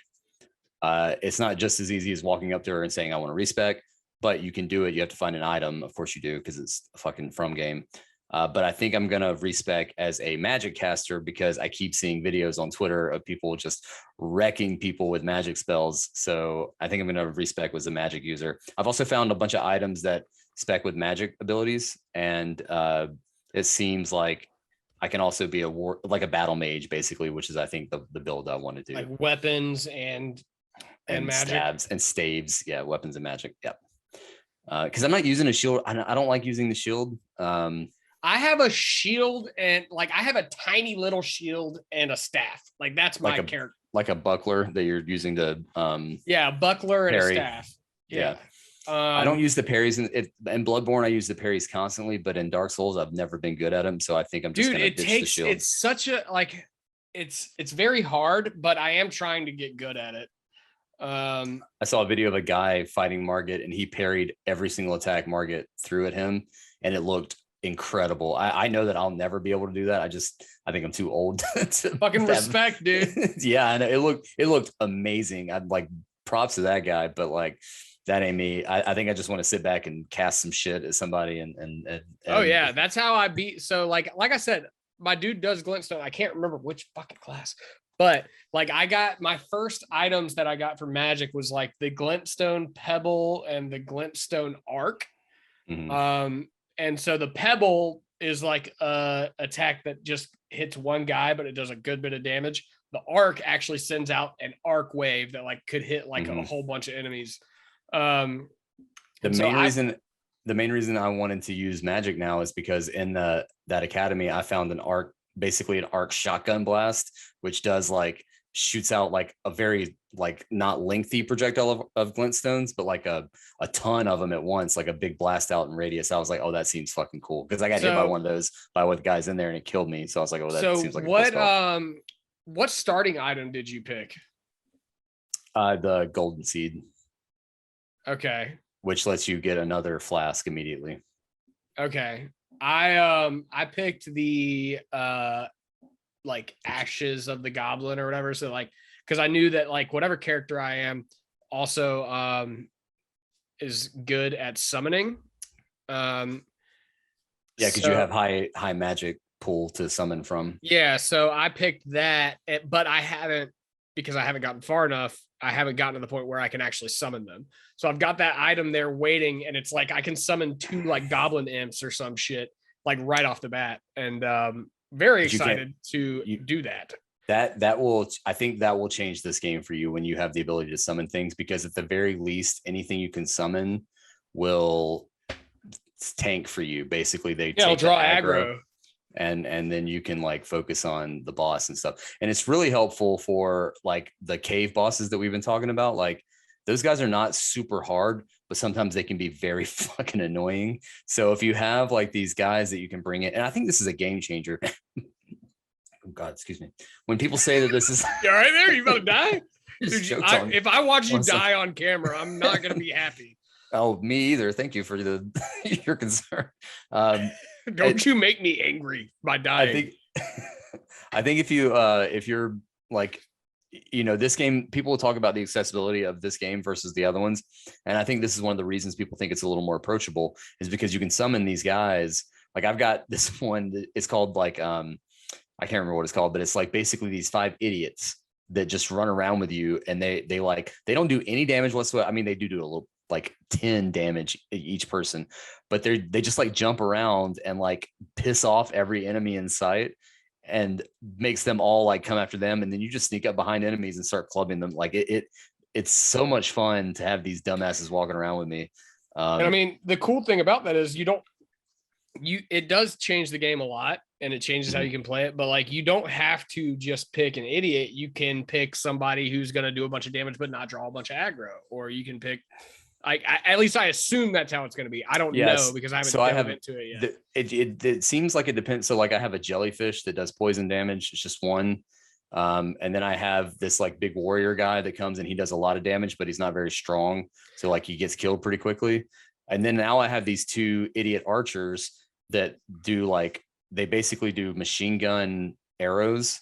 And what it does is it builds up stagger, so that if somebody's poison isn't super high, they just fall down, and then you can go up behind them and fuck them up. And they are my favorite ones so far. As someone who doesn't play Souls games, except I tried Dark Souls 1 on the Switch, that wasn't a good idea.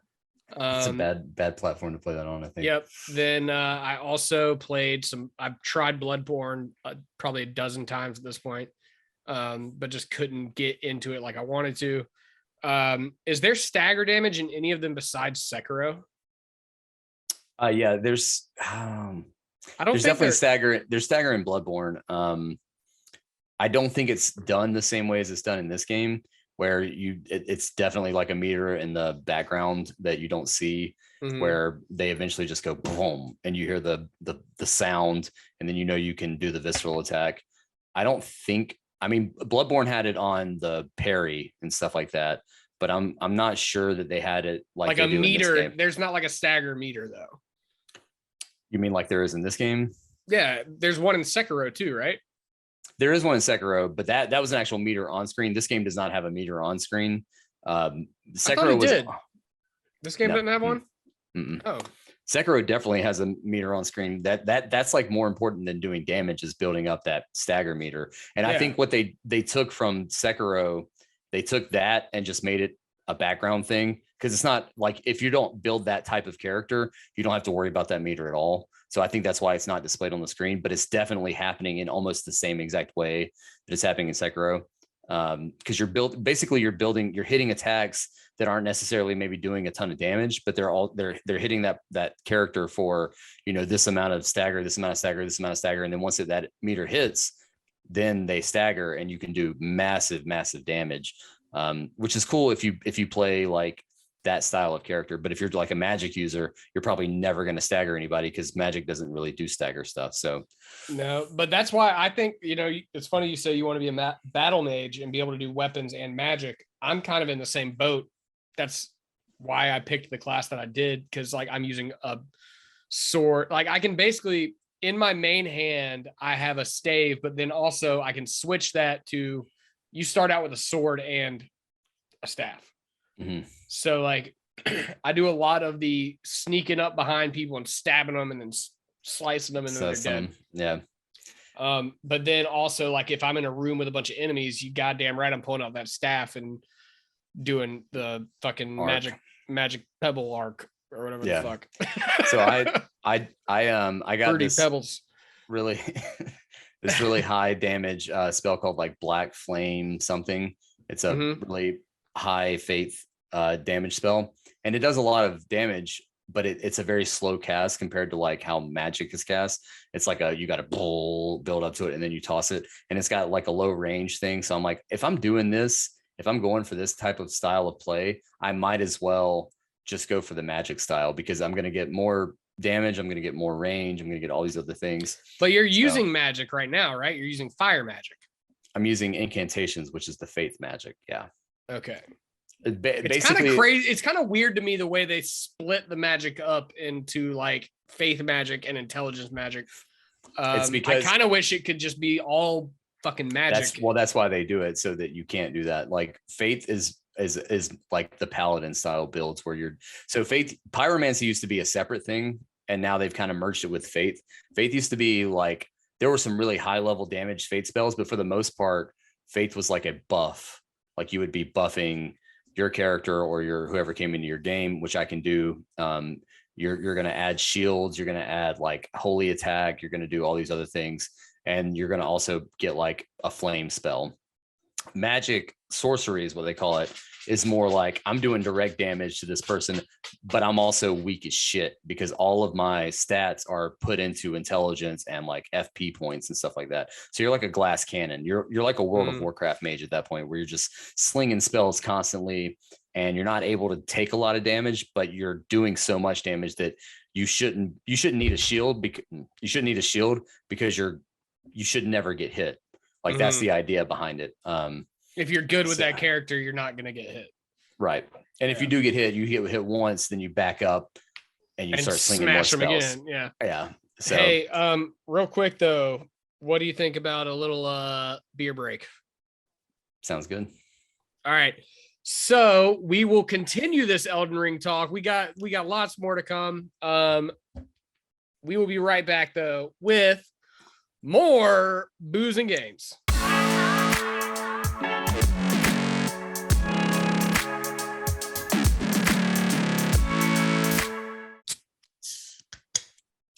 Hello, everybody. Hello, internet. We are back with the Gaming and Drinking Cast with your boys, Adam and Travis. And we are talking Elden Ring. Travis has been getting balls deep in some Elden Ring. And true. Ballsy. Before we do that, got beer? Oh, yeah. What you drinking there? This is the Voodoo Love Child. This is a fruited Belgian style triple. Oh boy.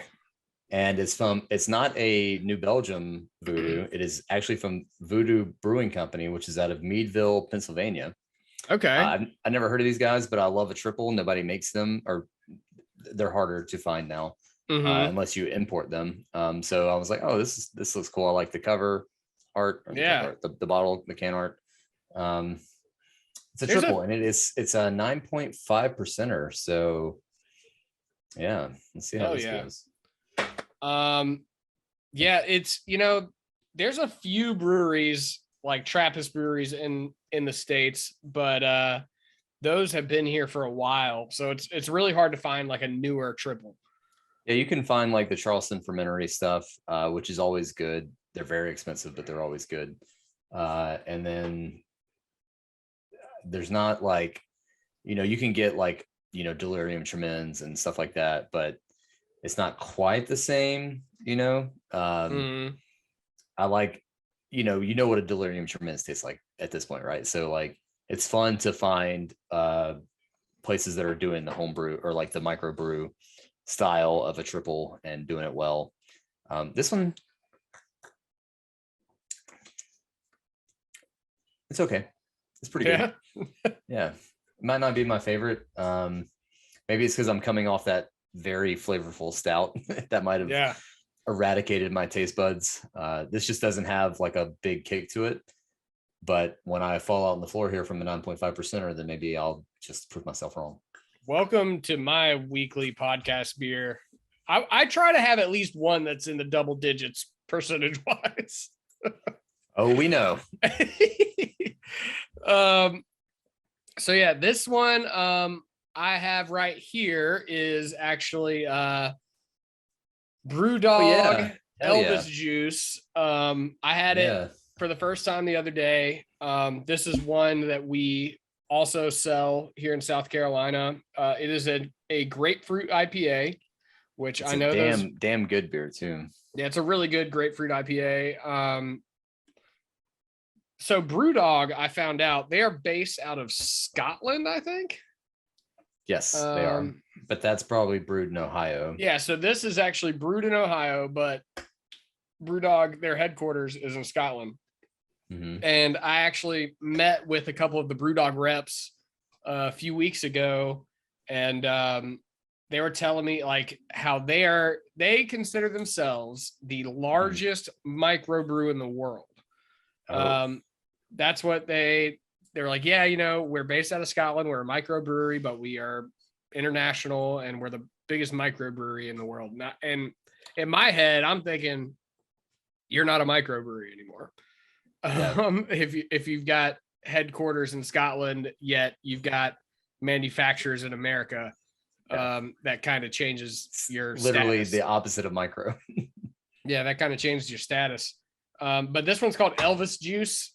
And it's very good. Yeah, it's a really good one. Brewed in Ohio, and on the can, live fast, drink slow is what it says. This one is, I think it's 6.5%. Somewhere around there. They do do they not still do the big cans of Elvis juice?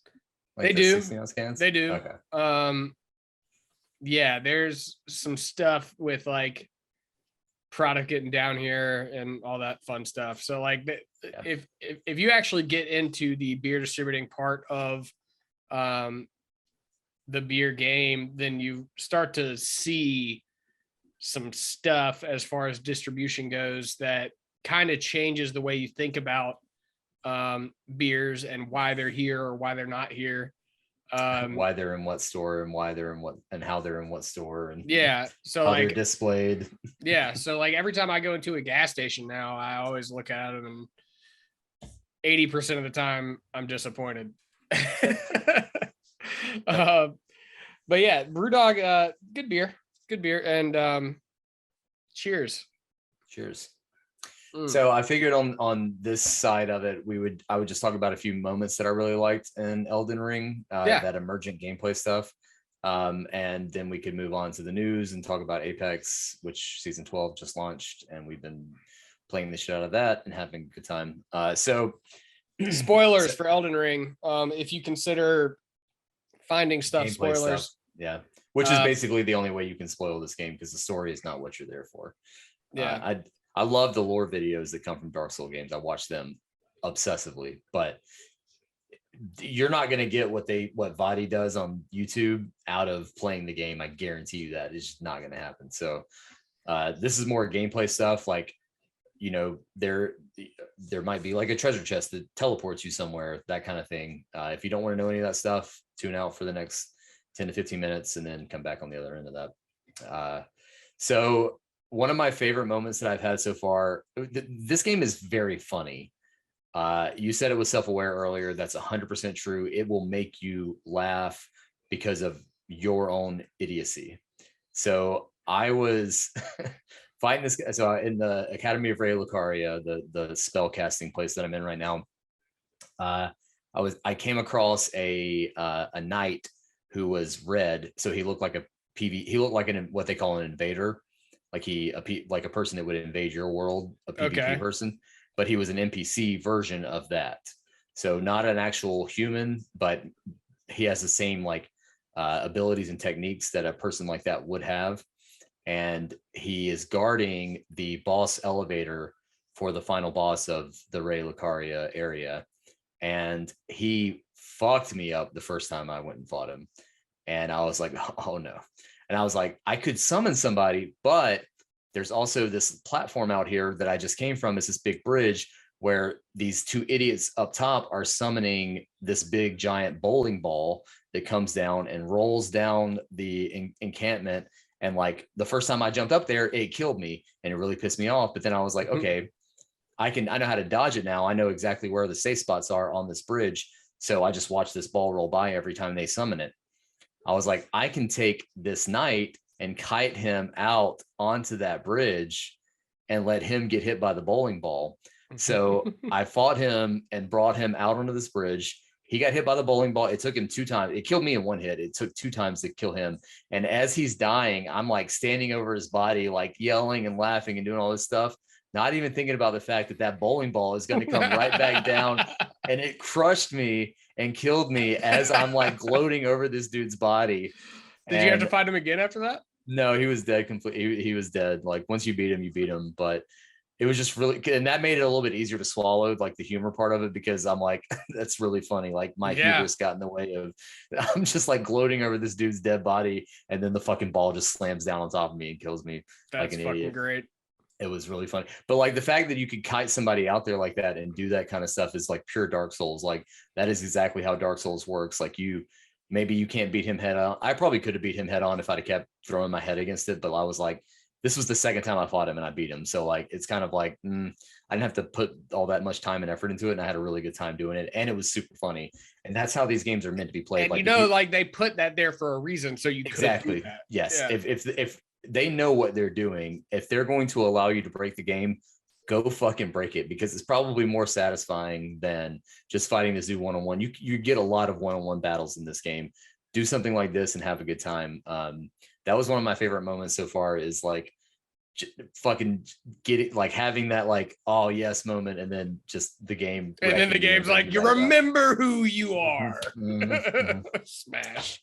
So I will say that I've had, so Sean and I got invaded by a guy the other day. So basically, if you summon somebody else to your world, you have the ability to be invaded by an NPC or a player character from who's being an asshole. And this guy like rolled up to us, and most of the time, if you get invaded, these guys are really good because that's all they do is PvP. They just want to invade people's world and fuck their game up.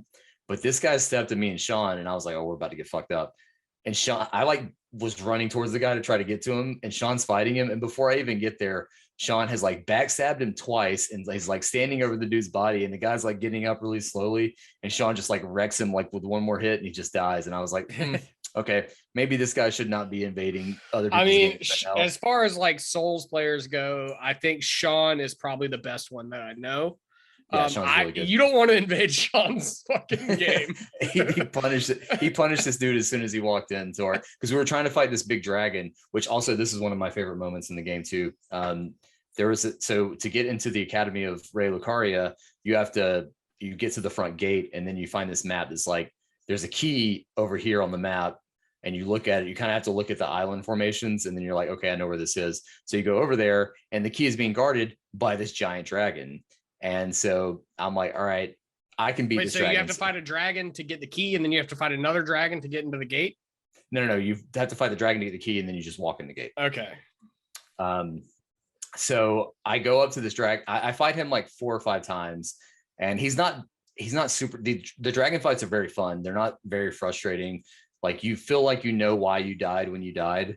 And so I felt like I had him, but Sean was like, hey, I'm bouncing into your game. You want to fight this dragon? I was like, yeah, come on, let's go. And that's when we got invaded. We beat the shit out of that guy, or Sean beat the shit out of that guy. And then we went and fought this dragon, and Sean dies. We get him about halfway, and then Sean dies. And I'm like, all right, I got this. I can do it. This is like a horseback battle. You can fight on your horse, which is very fun. Most of the dragons are made for that because they have really big AoE attacks. You need to be able to get out of the area that they're fighting you in. They also fly away, and you need to be able to close the gap really quickly. So you're usually fighting from horseback. So Sean dies, and the way that PvE or like invasion and stuff like that works in this game, if you summon somebody, from what I have found, I might be wrong about this, but I'm pretty sure that I'm right.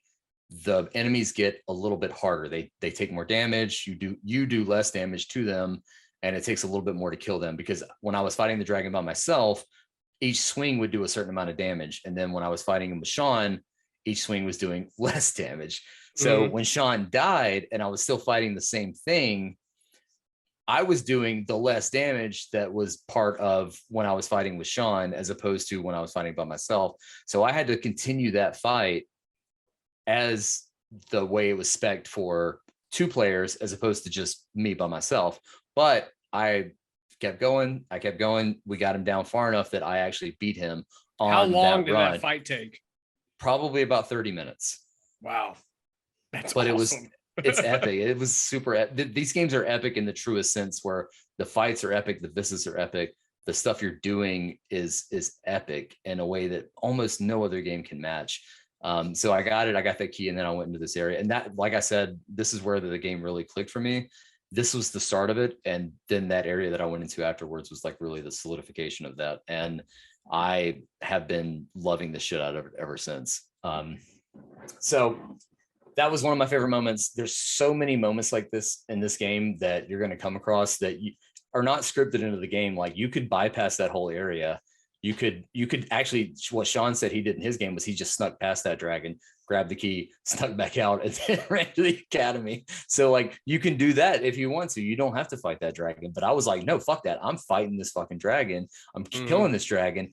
And you get like special. Was that on your first try? No.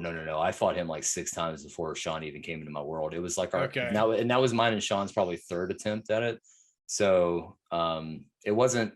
But like I said, this was a fun fight. It wasn't like frustrating. There are some fights in this game that are frustrating where I'm like cussing and throwing my controller and stuff. What was that game that me, you, and Sean played? Where it was kind of like a Souls-like, but it was Remnant from the Ashes. Yes. Yeah, that's a great fucking video game. That is. Does the multiplayer in this kind of feel like that a little bit? It can, but it does. So like, that game is made for PvP or PvE co-op. So you can go into the world, all 3 of you together. If you beat a boss in this game, the person you're with is going to desummon out of your world, and then you're going to continue on. But you can just turn around and immediately summon them back. So you've got that furled finger. That's what brings them in, right?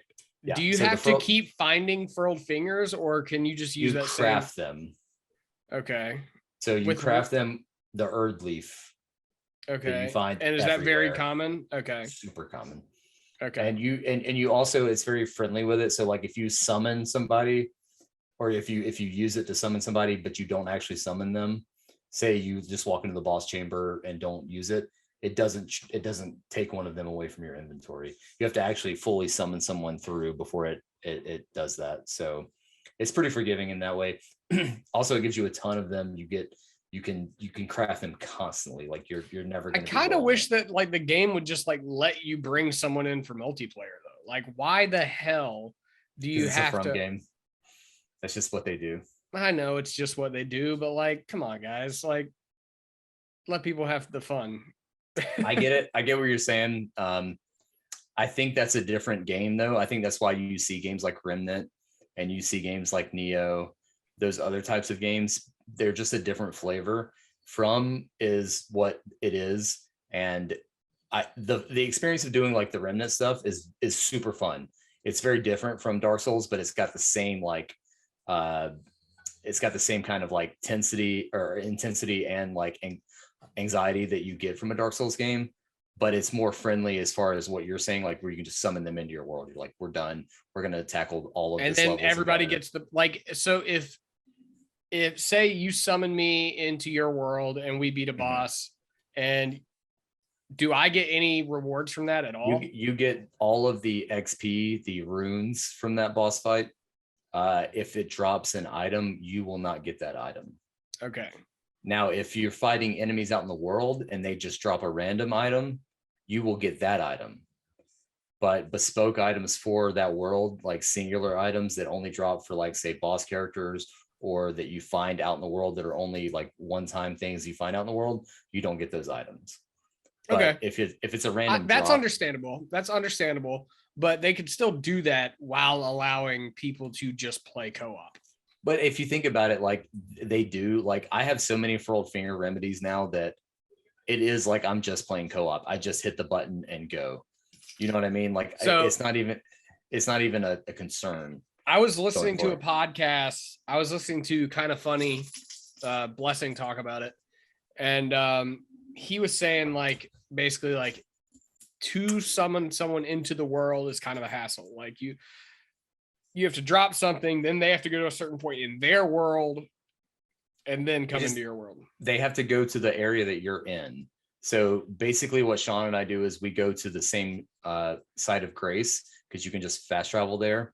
He drops his sign. I hit the button on the furled finger, and then I immediately, you can also put a password on so that it's just, you only see that person's sign or whoever. Like if we all had a group of it, we would all use the same password, and you only see your group's sign because you all have the same password. And that way, whenever he drops his sign, I see it immediately and I click on it and he's summoned. I mean, it takes less than 30 seconds. Okay. Like maybe when Blessing and them were doing it, I think like the servers might have been a little rocky because it was the launch of the game. And there have been some server issues, especially when it launched. I remember that was like a big thing. But now, like, there's no, like, I'm telling you, I hit a button, Sean hits one button, and then we're right there in the game. Well, that's easier to swallow then. It is a lot easier, and it's definitely a lot easier than a lot of other From games have been in the past.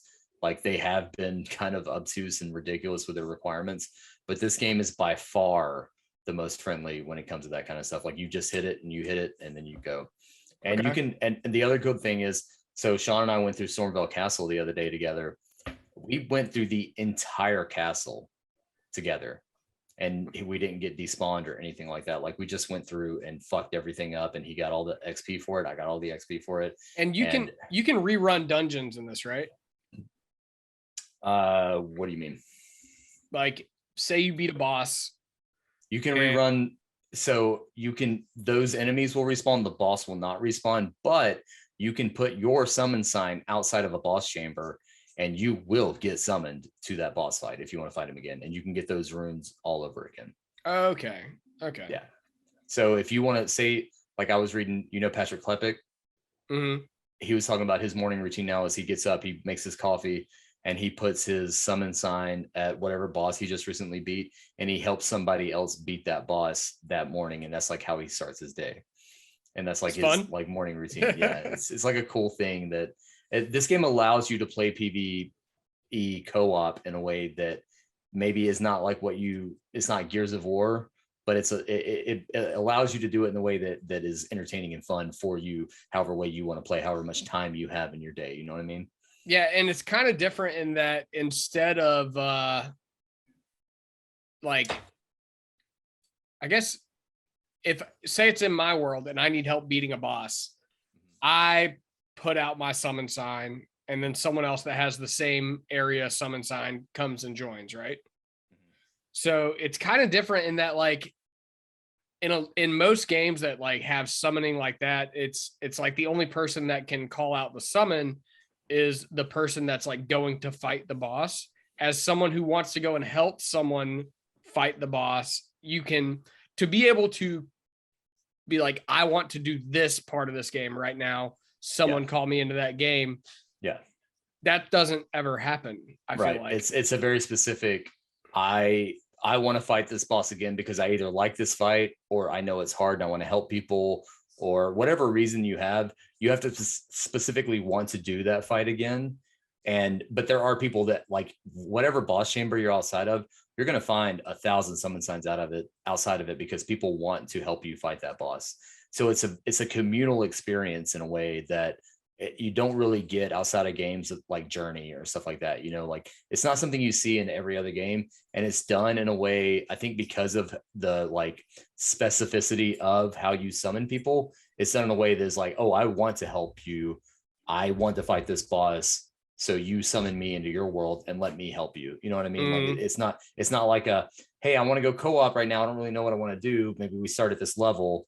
It's more like, hey, I'm going to help you with this specific thing right here. Let's go do it. See, and I think that's super interesting. My fucking anxious ass is always like, Man, I don't want to summon anybody in here. I'm gonna look like a dumbass. They're gonna be way Don't better than me. don't worry. So I will tell you this. I know the Souls community has like a bad rep for that kind of stuff, but first of all, they can't talk to you. So you're never going to know if they hate you or not.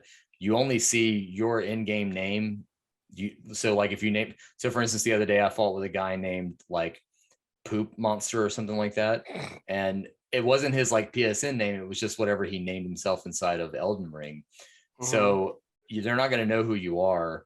But honestly, most people are very gracious and very like, the first thing you do is you bow to each other when you summon somebody. And if you get a bow back, you know this person knows the etiquette, you know they're on the level. If you fuck up, they're not going to be mad. Like for them, it's no cost at all. They don't even lose their souls. So it ain't that big of a deal. Okay. If you die, it's not like that big of a deal. They're probably just going to throw their summons back down and you're going to resummon them. I've had that happen multiple times where I end up summoning the same person over and over again. And you can tell that person wants to beat it with you because they're like, oh, fuck that. They beat us. Because it's not just you that died. Like he also failed because he didn't keep you alive. So if you both fail, it becomes this communal thing where you're like, oh, let's go back and fuck this guy up. He killed both of us. See, that seems way cooler to me than just like I've always, anytime I've played a Souls game, I've always played it just 100% solo. I've never summoned anybody in. Don't be scared of that. Like I'm telling you, the Souls community might have a bad rep, but they are very gracious. They want to help you. They wouldn't, if they didn't want to fight with somebody who might not be good enough, they wouldn't lay down that summon signs beside the boss door. True. So they want to help you, and they're not there. They don't have to do that. They don't need it's no skin off their back. Exactly. Way. Yeah. They don't need those runes. They're doing it to help other people. And these guys or these people, these guys and gals, they want to be a part of helping you get that. And like, it is a joyous, like when you beat somebody, if you help somebody beat that, you watch them do the emote that's like jump for joy. You're like, oh, that's like, I helped you. That's pretty badass. It's a very good feeling. And I think that it's one that video games need a lot more of. And it's one that you really only get from this type of game that is so hard and so difficult. And people need each other to get through there.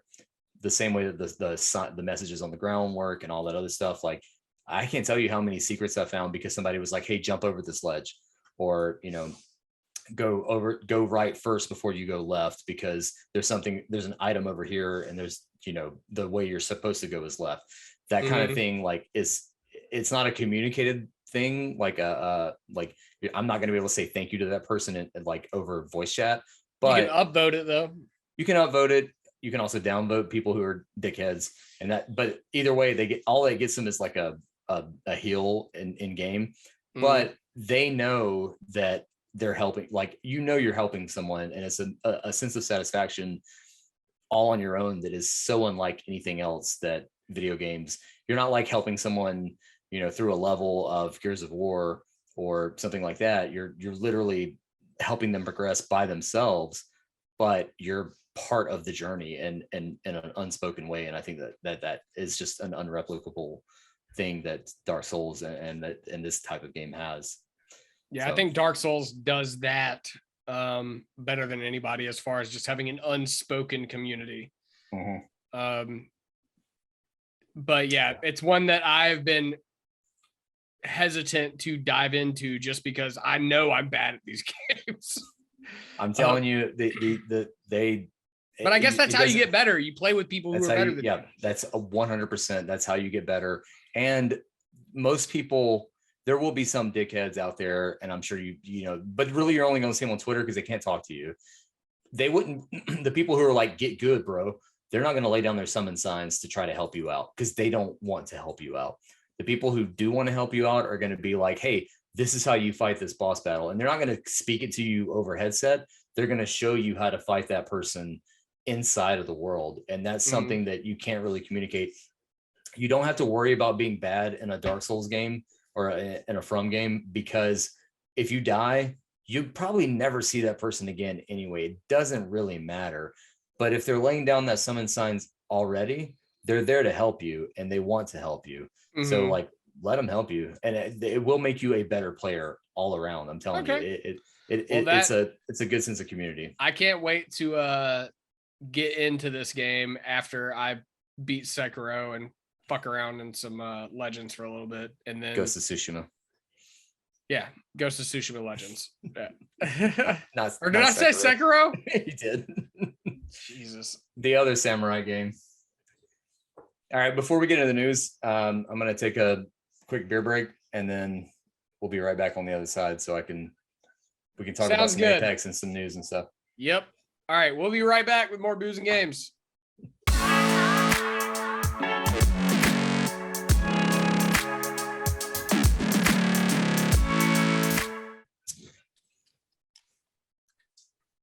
Oh my goodness gracious.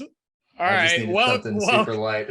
Welcome back to the Gaming and Drinking Cast, where we drink good beer and talk about good video games. Travis, what good beer are you drinking right now? I'm drinking a Michelob Ultra. Oh God damn it. I found it in my fridge, and it's not a good beer, but it's it does what it's supposed to do. I really wanted a water, and I was like, you know what? We got to finish up the podcast. I might as well drink water. Well, you know what I'm saying? See, that's why I got this guy. Is that water? That's water. This, however, is from Hazelwood. Oh. This is the charismatic megafauna. Oh, I had one of those this weekend. Very limited release. I think Comer got 5 to 10 kegs of it. And we are their main distributor. So like they did not make a lot of this stuff. So yeah, you're not going to find this anywhere, but no. It is a double dry hopped hazy IPA with Sabro Cryo and Azaka Cryo. Yeah, it's 8% ABV. So exactly what Adam needs going into this final segment. I love it. 16 ounce, 8%er. That's great. Yep. Here we are. So we've talked about Elden Ring. We talked about Ghost of Tsushima, aka Sekiro. But yeah, so that's kind of all we've been playing. Like I have been playing other stuff too, but we've kind of gone a little long on that. We're also going to play a little bit of Dragon Ball Z Fighters here after we finish this. So tune in next week if you want to. Should we stream that? We can stream it if you want. Yeah. Let's stream some 1v1 Dragon Ball Fighters, just bad versus bad. Yeah, I'm down. So tune in for that. We'll talk about it next week. But we have been playing one other game in the interim. Ghost Fighting Treasure Hunters? Season 12. Oh, yes. Mad Maggie is the newest addition to Apex Legends, a game that you've definitely heard us talk about before, and you will hear us talk about more. This season is particularly good, I think. Maybe that's just because we've had a lot of wins this season. But you have been playing a lot of Mad Maggie, so tell me what you think about her. I really like the way that you play her. I'm not good with her, but I like the way you play her. So not like she is part of the reason that this season's been awesome, but another reason that this season has been awesome is because of the LTN that they brought in, which was what was it called? Control. Yeah. So it's basically hardpoint if you play Titanfall. Yeah. Or what's the Halo version called? Storm Chaser. I don't know. It's the main mode. The main mode in the new Halo game is they did a version of it for Apex. So yeah, basically, I'll get to Maggie in a second, but this control mode, basically, there's points A, B, and C. Your team starts either by point A or point C, and you are trying to control 2 out of 3 or all 3 of those in order for your team to score points. The only way to score is to hold those points. And it's a lot of fun. You go in there with it's 9v9. You have 3 squads of 3. And that shit felt great. And it got pretty wild there toward the end because like the meta like started to evolve. And so you have point B in the middle, and it's usually inside of a room somewhere. So you usually have a bunch of caustic traps or Watson fences up. A lot of times both. A lot of times both. Like there's several times where I've gone in and it just is just like it looks like a labyrinth of Watson. Or like, someone with a Sheila in the corner behind 3 Rampart shields. Yeah, it's great. Like, but taking that person out or taking out that defense on that point feels so good. Yeah, if you have the team to pull it off, for sure.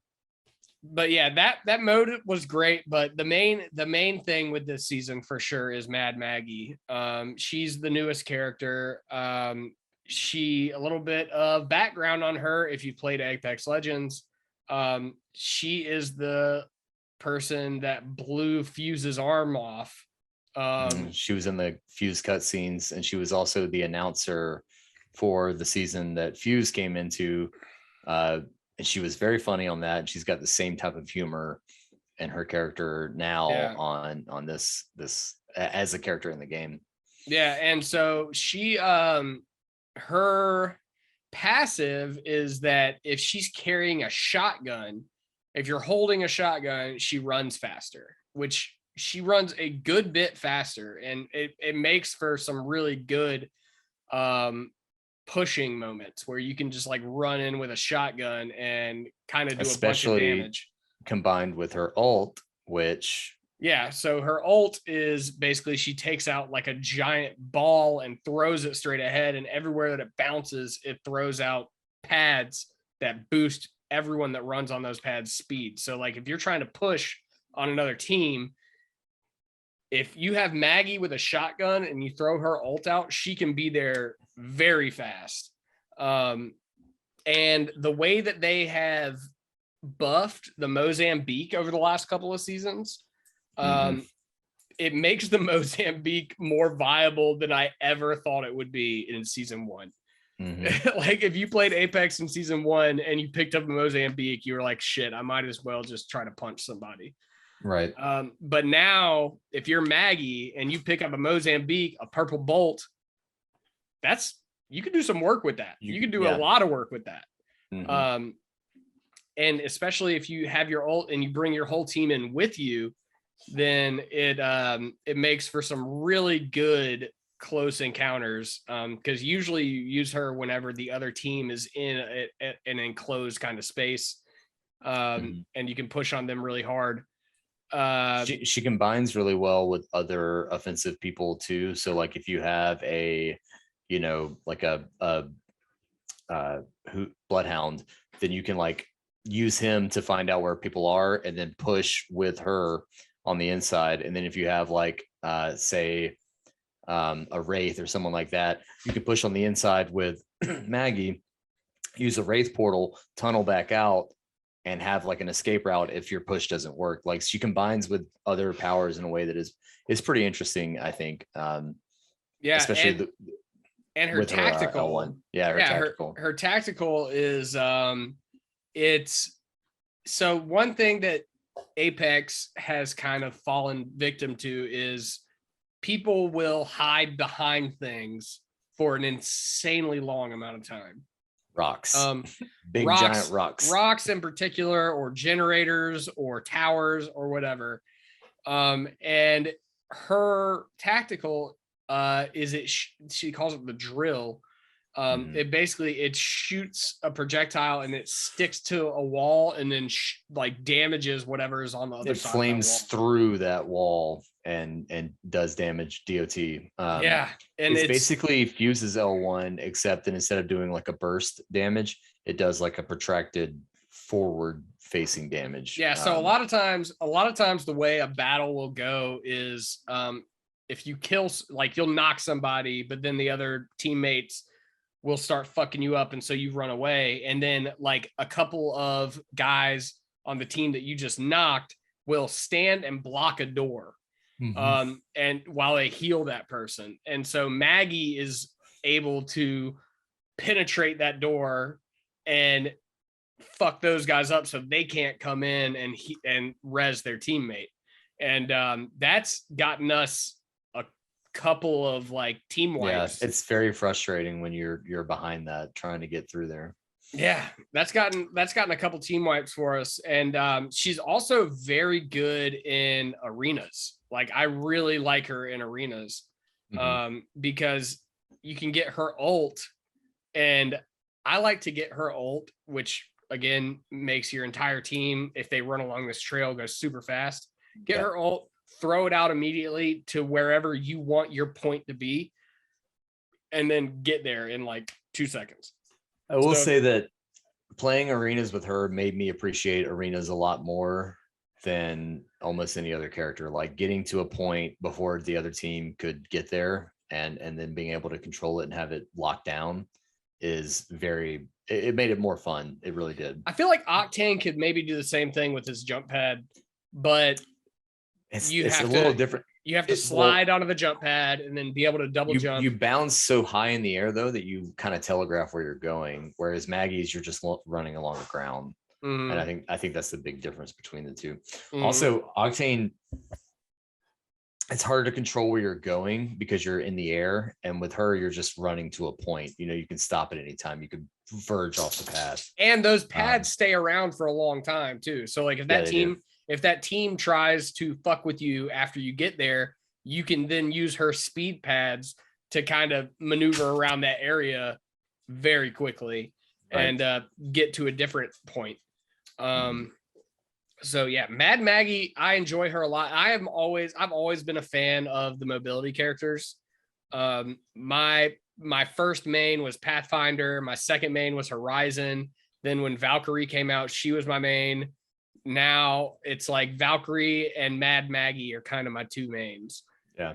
But Parker, now that he has discovered that he could unlock characters, he has mained Valkyrie, and I'm like, all right, you can play Valkyrie if you if you go first, that's fine. I'll pick Maggie. I will also say that another reason the season is hit for me really hard is because they brought back Kings Canyon. And so good. It is such a great map.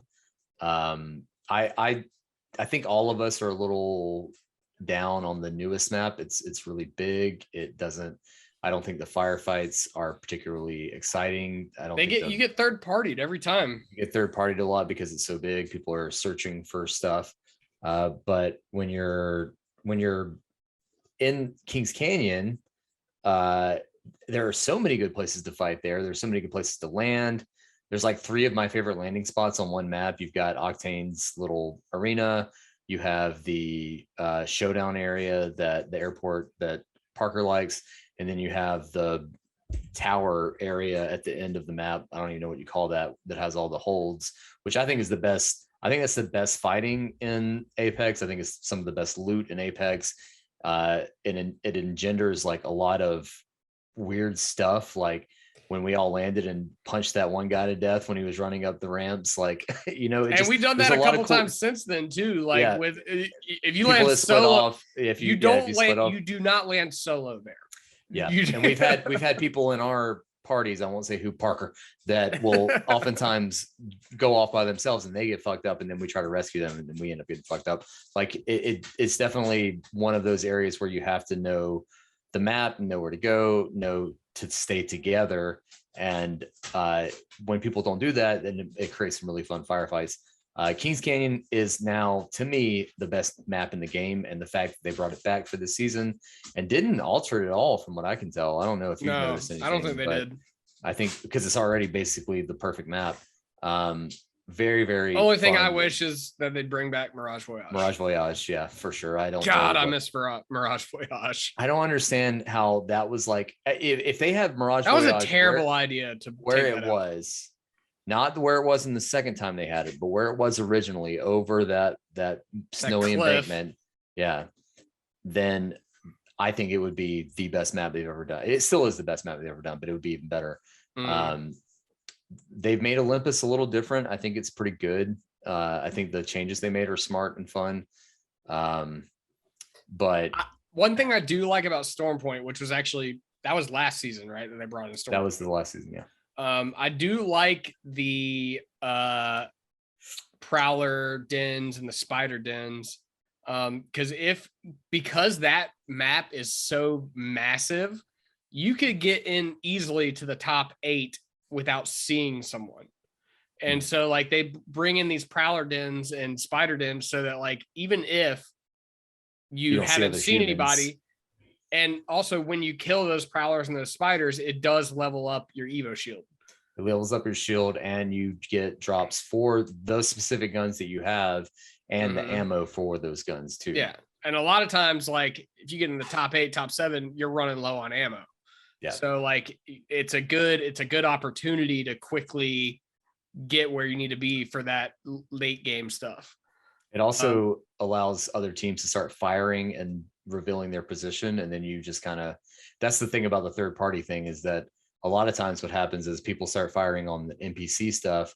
They get second partied by somebody, and then a third party comes in, and then there's just a shit show with like 4 different teams fighting each other and the prowlers all at once, which can be fun. But also, if you're the first team that did that shit, it can be very frustrating. Yeah, if you're on the shit end of that stick, then it can be rough. Oh man. Overall, though, I think it's maybe the strongest season they've done since like 7 or 8, whichever one where Rampart joined, which I think is still one of the best seasons they've ever done. I think the one where Valkyrie came in was pretty fucking awesome too. Valkyrie's was really good too. Yeah, because that was when they first started doing arenas, and arenas is like, it's underappreciated. I think I really love how it's brought other players into it, because a lot of times when I go into arenas, the banners at the front of the game will say like 0 kills. Yeah. But the reason it says 0 kills is because arenas kills don't count toward that count. Yeah. So there's a lot of players that only play arenas. And I love that there is that section, that there's a group of people that love to do that. And if they can have other game modes that bring in more players into Apex and make Apex more successful and better, then fuck yeah, keep doing it. I think that control mode, if they kept that around as a permanent fixture, I think that would bring in a lot more players. Yeah. I think it would too, especially with the success we've seen with Halo. People like those kinds of respawning modes, I guess is the best way to put it. A mode where you're not. That's the only mode that you could ever respawn it, is this control mode. And also it's more players. It's a higher player count as far as team v team. Like you have a bigger team than you've ever had in Apex. The only thing that I would say is that I wish they would if you're going to do the 9-player thing, let us bring in 9 players on one. Like, I get why they haven't done it, because their back end is not made for that. But with the power of the new consoles and PCs and stuff like that, there's not really any excuse to, like, we should be able to, we have a group of like 5 people, 6 sometimes, that we could regularly get together. We should be able to bring all 6 into that one mode if it allows 9 people on one team. Yeah. If I could do that, if we could do that and we had like all of us. Oh my God, dude. That would be amazing. So much fun. Like, I would be like, yes, let's play this every night. I think it's limited in the fact that you can't bring in. You can only, it's up to you and up to 2 others. Right. That you can bring into that game mode, even though you've got 9 on a team. Maybe that's why they haven't made it a permanent mode yet, because that's what they're working on. I would love it if they made it to where you could bring more people in. I mean, even if you could only have 6 per team, 1 of each hero or each legend, that would still be fun. You should. I think if they do it the same way, just make it where 3, 3, 3. You could do 3 of each. You could still have your fire teams that be on the same like squad. You know what I mean? Like, maybe you can't have like 9 caustics. But up to 3 of each legend. Yeah, exactly. There you go. Exactly. 3 of each legend on one thing. Because right now that's how it is. You could have technically 3 caustics or 3. You could have 3 caustics, 3 Watsons, 3 Bangalores, 3 whatever. Yeah, exactly. Limit it that way. Like, if you're all going to be in the same thing, but it's probably something on their back end where they can't, because it's spec'd for 3-person squads already, and that's probably why they haven't allowed you to do anything different other than that. That's what I'm guessing. That's why that you can't just bring in like a big team battle style Halo thing where you have 12 people in a fire team, which is awesome, and that's definitely what they should get to, because if Halo can do it, I know Apex can do it. This would be the only mode that used that though, so I get why they haven't like pushed to make it that way, because like you can't have right now they're the big thing that Apex is working on is mobile. Like they are working on Apex Legends mobile. That is the big push that they're working on right now. And make that money. Yeah, and that makes a whole lot of sense because mobile is an entirely way fucking bigger audience. If you think about Fortnite mobile and how much money that made them right off the rip, then it just makes sense for them to do that. Yeah, if doing the mobile thing helps them be more successful, which it definitely will, I'm fine with it. I hope that money gets then funneled back into the development costs of the regular modes that we've all been playing for a long time. Also, can we talk about this for a second? They call this a hazy. It's semi hazy. Nah, that ain't, dude. That ain't hazy. I love you, Matt, but that ain't hazy. It's probably more on the multi side than the. No, it's definitely hoppy as hell because they use those cryo hops. But it's not hazy. You're not hazy. Oh, I'm hazy. I'm real hazy. Also, Jesus. Yep, that's the thing. So that's our Apex minute. Yes, let's hit some of these things. The one at the bottom is the one I really want to talk about, but we'll hit some of the big things right now. So Horizon Forbidden West is out. It seems overall, I have not played it. You have not played it. Overall, it seems like people are not quite as high on this game as I thought they would be. Same. I think, when Horizon Zero Dawn came out, open world games were in a different place than they are now. Yeah. And I think Elden Ring coming out the week after just ate the fucking lunch. Literally what happened with Breath of the Wild. Same thing happened. So the reason I never beat Horizon Zero Dawn, I liked it a lot. I never beat it. It was great because Breath of the Wild came out and I literally never stopped playing that game. So like I never really put the time back into Zero Dawn. And then this one, I knew that Elden Ring was coming out. So I was like, I'm going to buy it when it goes on sale. I'm not going to buy it immediately. And now this Elden Ring has completely taken everything away from it. I just don't know why. I don't know why they would not have pushed Horizon a couple months, like, or push it up further, because it seems like they might have had it done for a minute. Who knows? I don't know. I think Sony saying it should have come out earlier, I think is disingenuous to the developers. I don't know that it was done. I don't know when it went gold. I don't know anything like that. But if they pushed it back just like a month or two, let Elden Ring breathe for a second, because everybody knew, I feel like everybody knew that Elden Ring was going to be this big of a smash. I think people knew it was going to be a big, but I don't think they knew it was going to be like the next Breath of the Wild. Like, people haven't talked about a game the way they're talking about Elden Ring, the way they have since Breath of the Wild.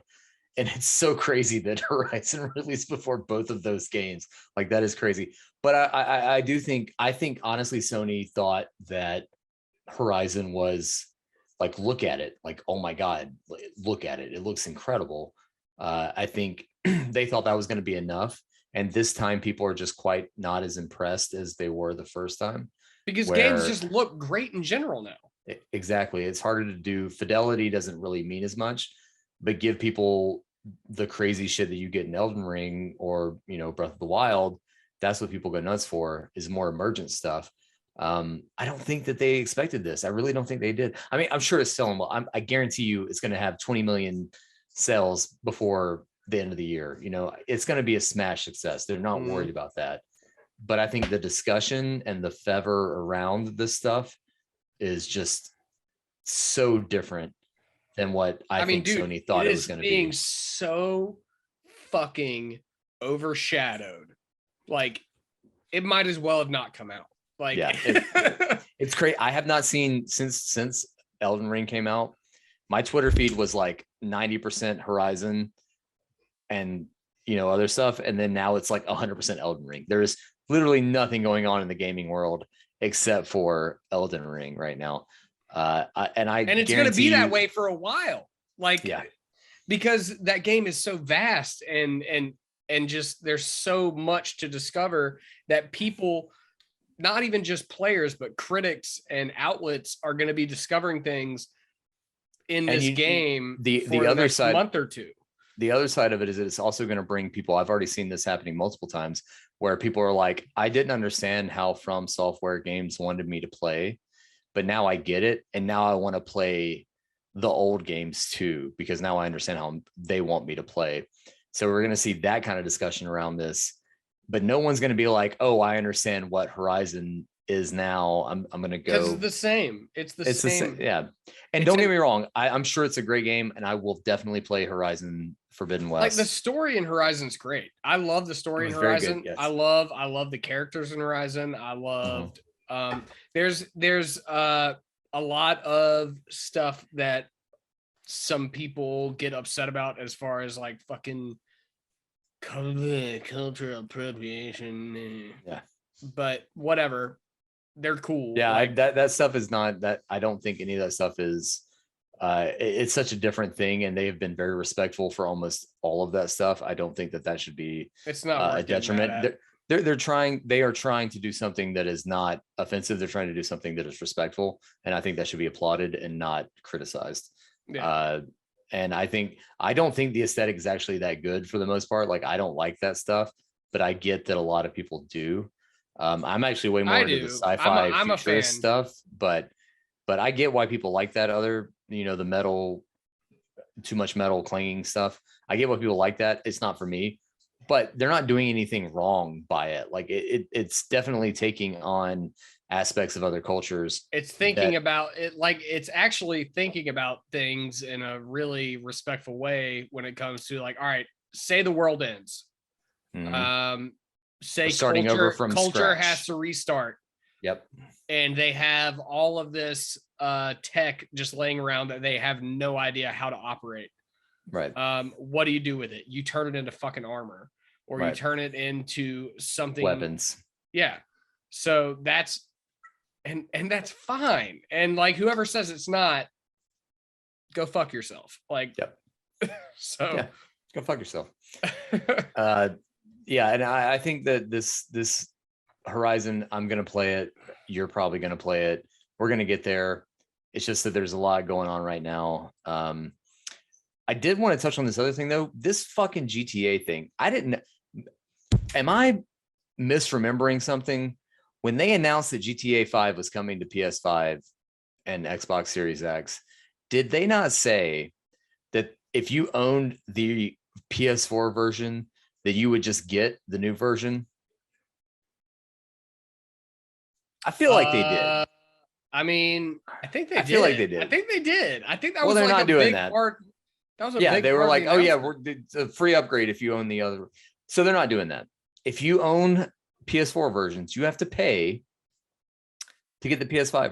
Is it $60? $70? It will be if you don't own anything. If you do own it, it's only $10. But still, that's not the point. The point is, I feel like they said that it wasn't going to be a fucking costly upgrade path.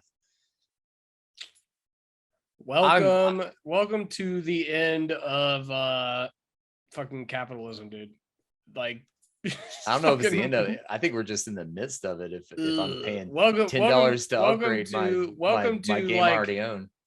The end of good capitalism. So this, what I'm talking about is the Sony press conference where they had the announcement about it, and they were like, we're going to give $1 million every month for the next 12 months until this game comes out on PS5. Do you remember that? Huh? Yes. Okay. They're like in-game GTA Online currency. Yeah. I feel like I'm like confident, but I don't know that I'm right. But I feel confident that they were like free upgrade when it comes out. But that is apparently not happening. So you have to pay $10 for the GTA 5 upgrade, which I have already bought on Xbox 360, PS3, PS4, and now I'm gonna have to pay for it again on PS5. I've only played through this game one time, and I don't like the online mode that much. So why am I gonna buy it again? All right, so I just Googled, did Rockstar say GTA 5 would be free on PS5? The very top thing that came up says, while GTA 5 on PS5 and Xbox Series X and S may not be a free upgrade, Rockstar will release the new GTA Online standalone edition for free on PS5 for the first 3 months after launch, starting March 22. I don't give a fuck about that. So you can get GTA Online for free, which is play the only actual reason, game. which is, dude, nobody gives a fuck about actual Michael? GTA 5 anymore. You don't want to play as Michael? I would love to play as Trevor? Actually, I don't give a fuck. I mean, Trevor's cool. Trevor, like the only person that I relate to in that game Franklin? You don't like Franklin? Trevor's it, dude. I just don't understand if you're gonna do that.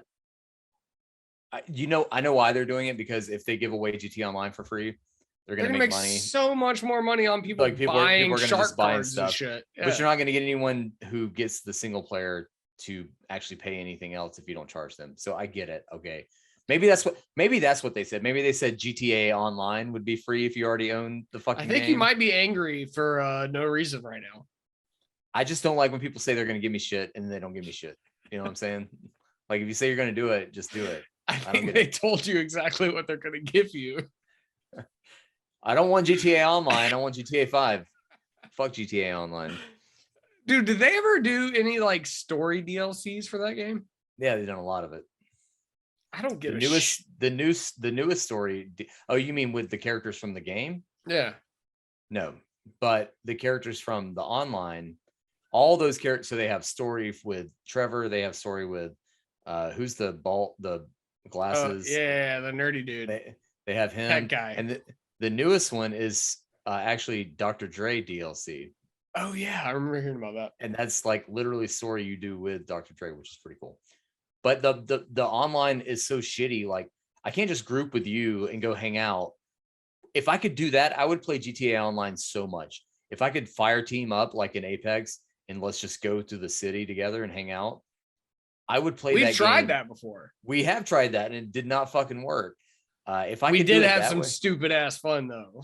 It is stupid, but like as soon as you get done with your like one stupid ass thing you're doing, it like kicks you out to the fucking menu again, and you got to try to find your bro all over again and come back into the game. It's just like not the online infrastructure is awful. It is the worst I have ever seen for a major game. Like I don't understand how if you're gonna upgrade to PS5 and all this other stuff, like fix the online like infrastructure. I don't understand why it's so bad. So one thing that I have heard about from that game that I'm kind of interested in is the casino. And I know that was like a year or two ago that came out. We've done the casino. I didn't do the casino. Y'all did the casino. Yeah, we did the casino. I didn't do the casino. That seems like some shit that I would enjoy. It's 30 seconds. You're like, oh, this is cool. This is cool. No, I want to go play some blackjack. Go play some fucking Texas Hold'em. Like that sounds fun. You can do that. You can go to the high rollers table too and get your ass fucking. Yeah, no, I'm good on that. No, you can. Do I mean, I used to play Zynga poker online, and like I actually made some money, and then I lost it all. Yeah, and then I was like, all right, I'm good. Story in 3 acts. I made some money. I lost it all, and now I'm back for more. The Adam Gogan story. God damn it, that ain't true. All right, so the last thing I really want to talk about here, something that I care a lot about because of how I grew up, how old I am. Video Old. game, yes, old. Video game preservation. The eShop is shutting down on the 3DS and the Wii U. Now, all right, one thing, I get it shutting down on the Wii U. I have a Wii U. I haven't turned that thing on in like 3 fucking years. I get it. The 3DS though, that shit is cranking. Is the Wii already shut down?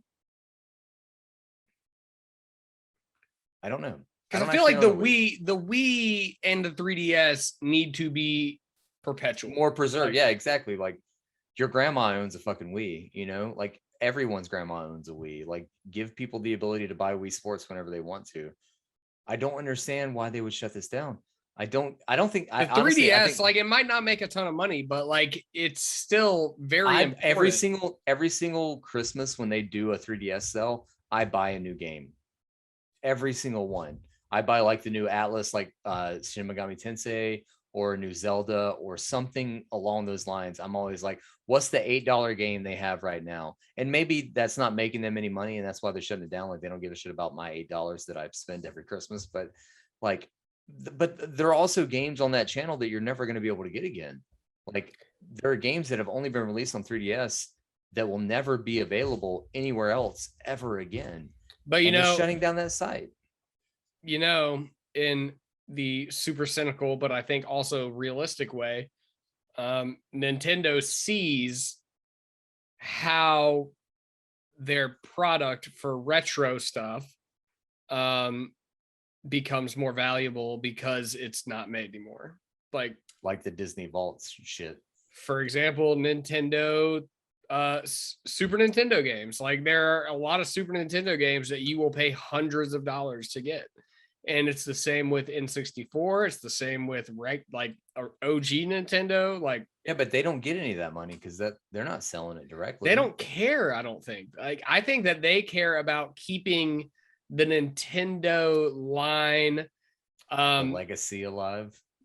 They care about keeping the future of it moving forward, and also like having a nostalgic taste for what they've had in the past. So like that nostalgic taste and rarity of the past keeps their future moving.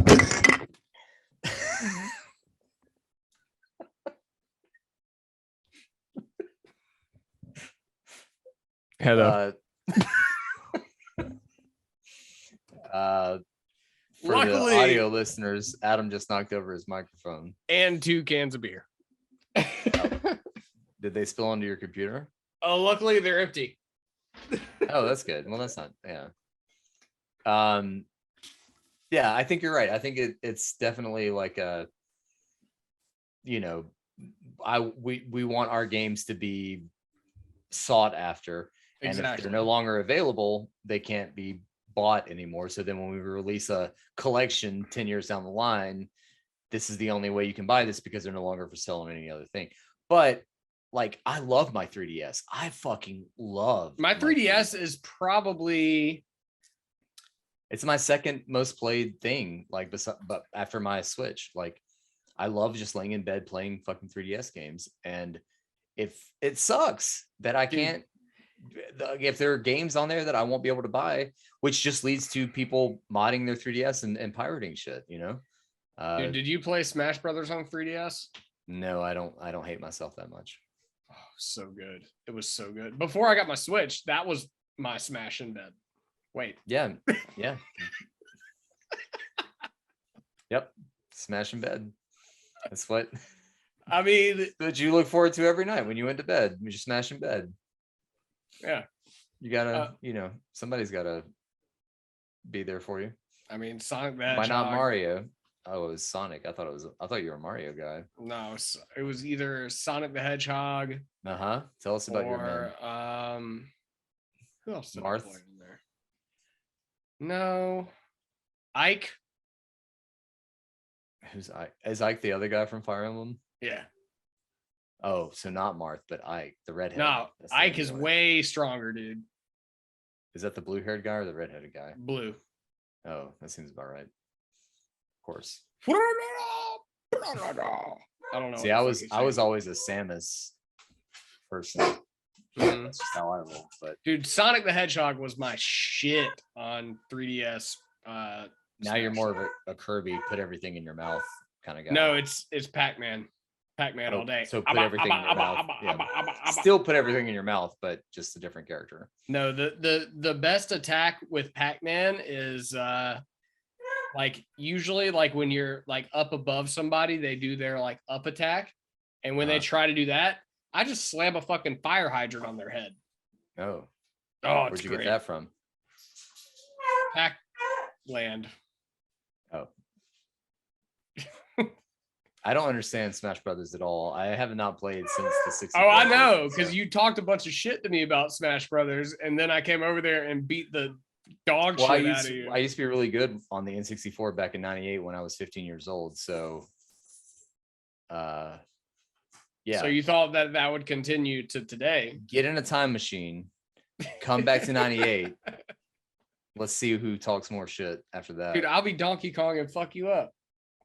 In the 64 version, ain't nobody fucking anybody up with Donkey Kong in that version. I was Link and Samus all day. I fucked everybody. Link, I fuck with some Link on the N64 version. Link was really good on 64. Like, yeah, I can still still do that all the time. So hey, speaking of fighting games, what do you say we you down to cut this and go play some Dragon Ball Z Fighters where I will continue to fuck you up? Yeah, that's not going to happen, but you can tune in if you want to on twitch.tv/gaming and drinking. We will be streaming that right now, which none of y'all can hear that, but yeah, I have to edit this podcast. It's not live. It's not a live broadcast, but it'll be on our archive. Yeah, you can. If you want to watch me fuck Travis up in some Dragon Ball Z Fighters, go on the Gaming and Drinking Twitch. Get his ass kicked with me as like son Goku, Super SSS Super Sun Saiyan Goku. Then tune in because we'll be there. Yes. Otherwise, until next time. Yeah, we'll be back with some more Elden Ring. We're both going to be playing that for a while. I don't think there's not a lot of there are definitely a lot of games coming out in the horizon, but I don't know if Horizon is also on the horizon. There's some big games coming out. I don't know how many we're going to be getting into, but anything on Game Pass and stuff, look out for that. I know that I want to play the new Warhammer 3, Total War Warhammer 3. I've heard great things about that. I've been looking for a real-time strategy game. Haven't played one in years. This might be the one. I'm going to try it out. Tune in next week and see if I like it. I probably will bounce off of it very quickly. We'll see. Monster. And monsters in the background. All right. So yeah. Tune in next week where we will talk about more Elden Ring. Hopefully I'll be done with Ghost of Tsushima by then, aka Sekiro. And yeah, I will probably have another Switch game at that point that I'm trying to get through. I've been looking through the Switch library, trying to find some good shit. Yeah, I want to find another Switch game. But until then, Kirby mouthful mode. God, that new Kirby game is gonna be great, by the way. It does look really fucking good. Yeah. But yeah, so cheers, Travis. Cheers. Cheers to you. Cheers to the internet. Cheers to everybody. And y'all have a good one. We will see you next time. Bye, everybody.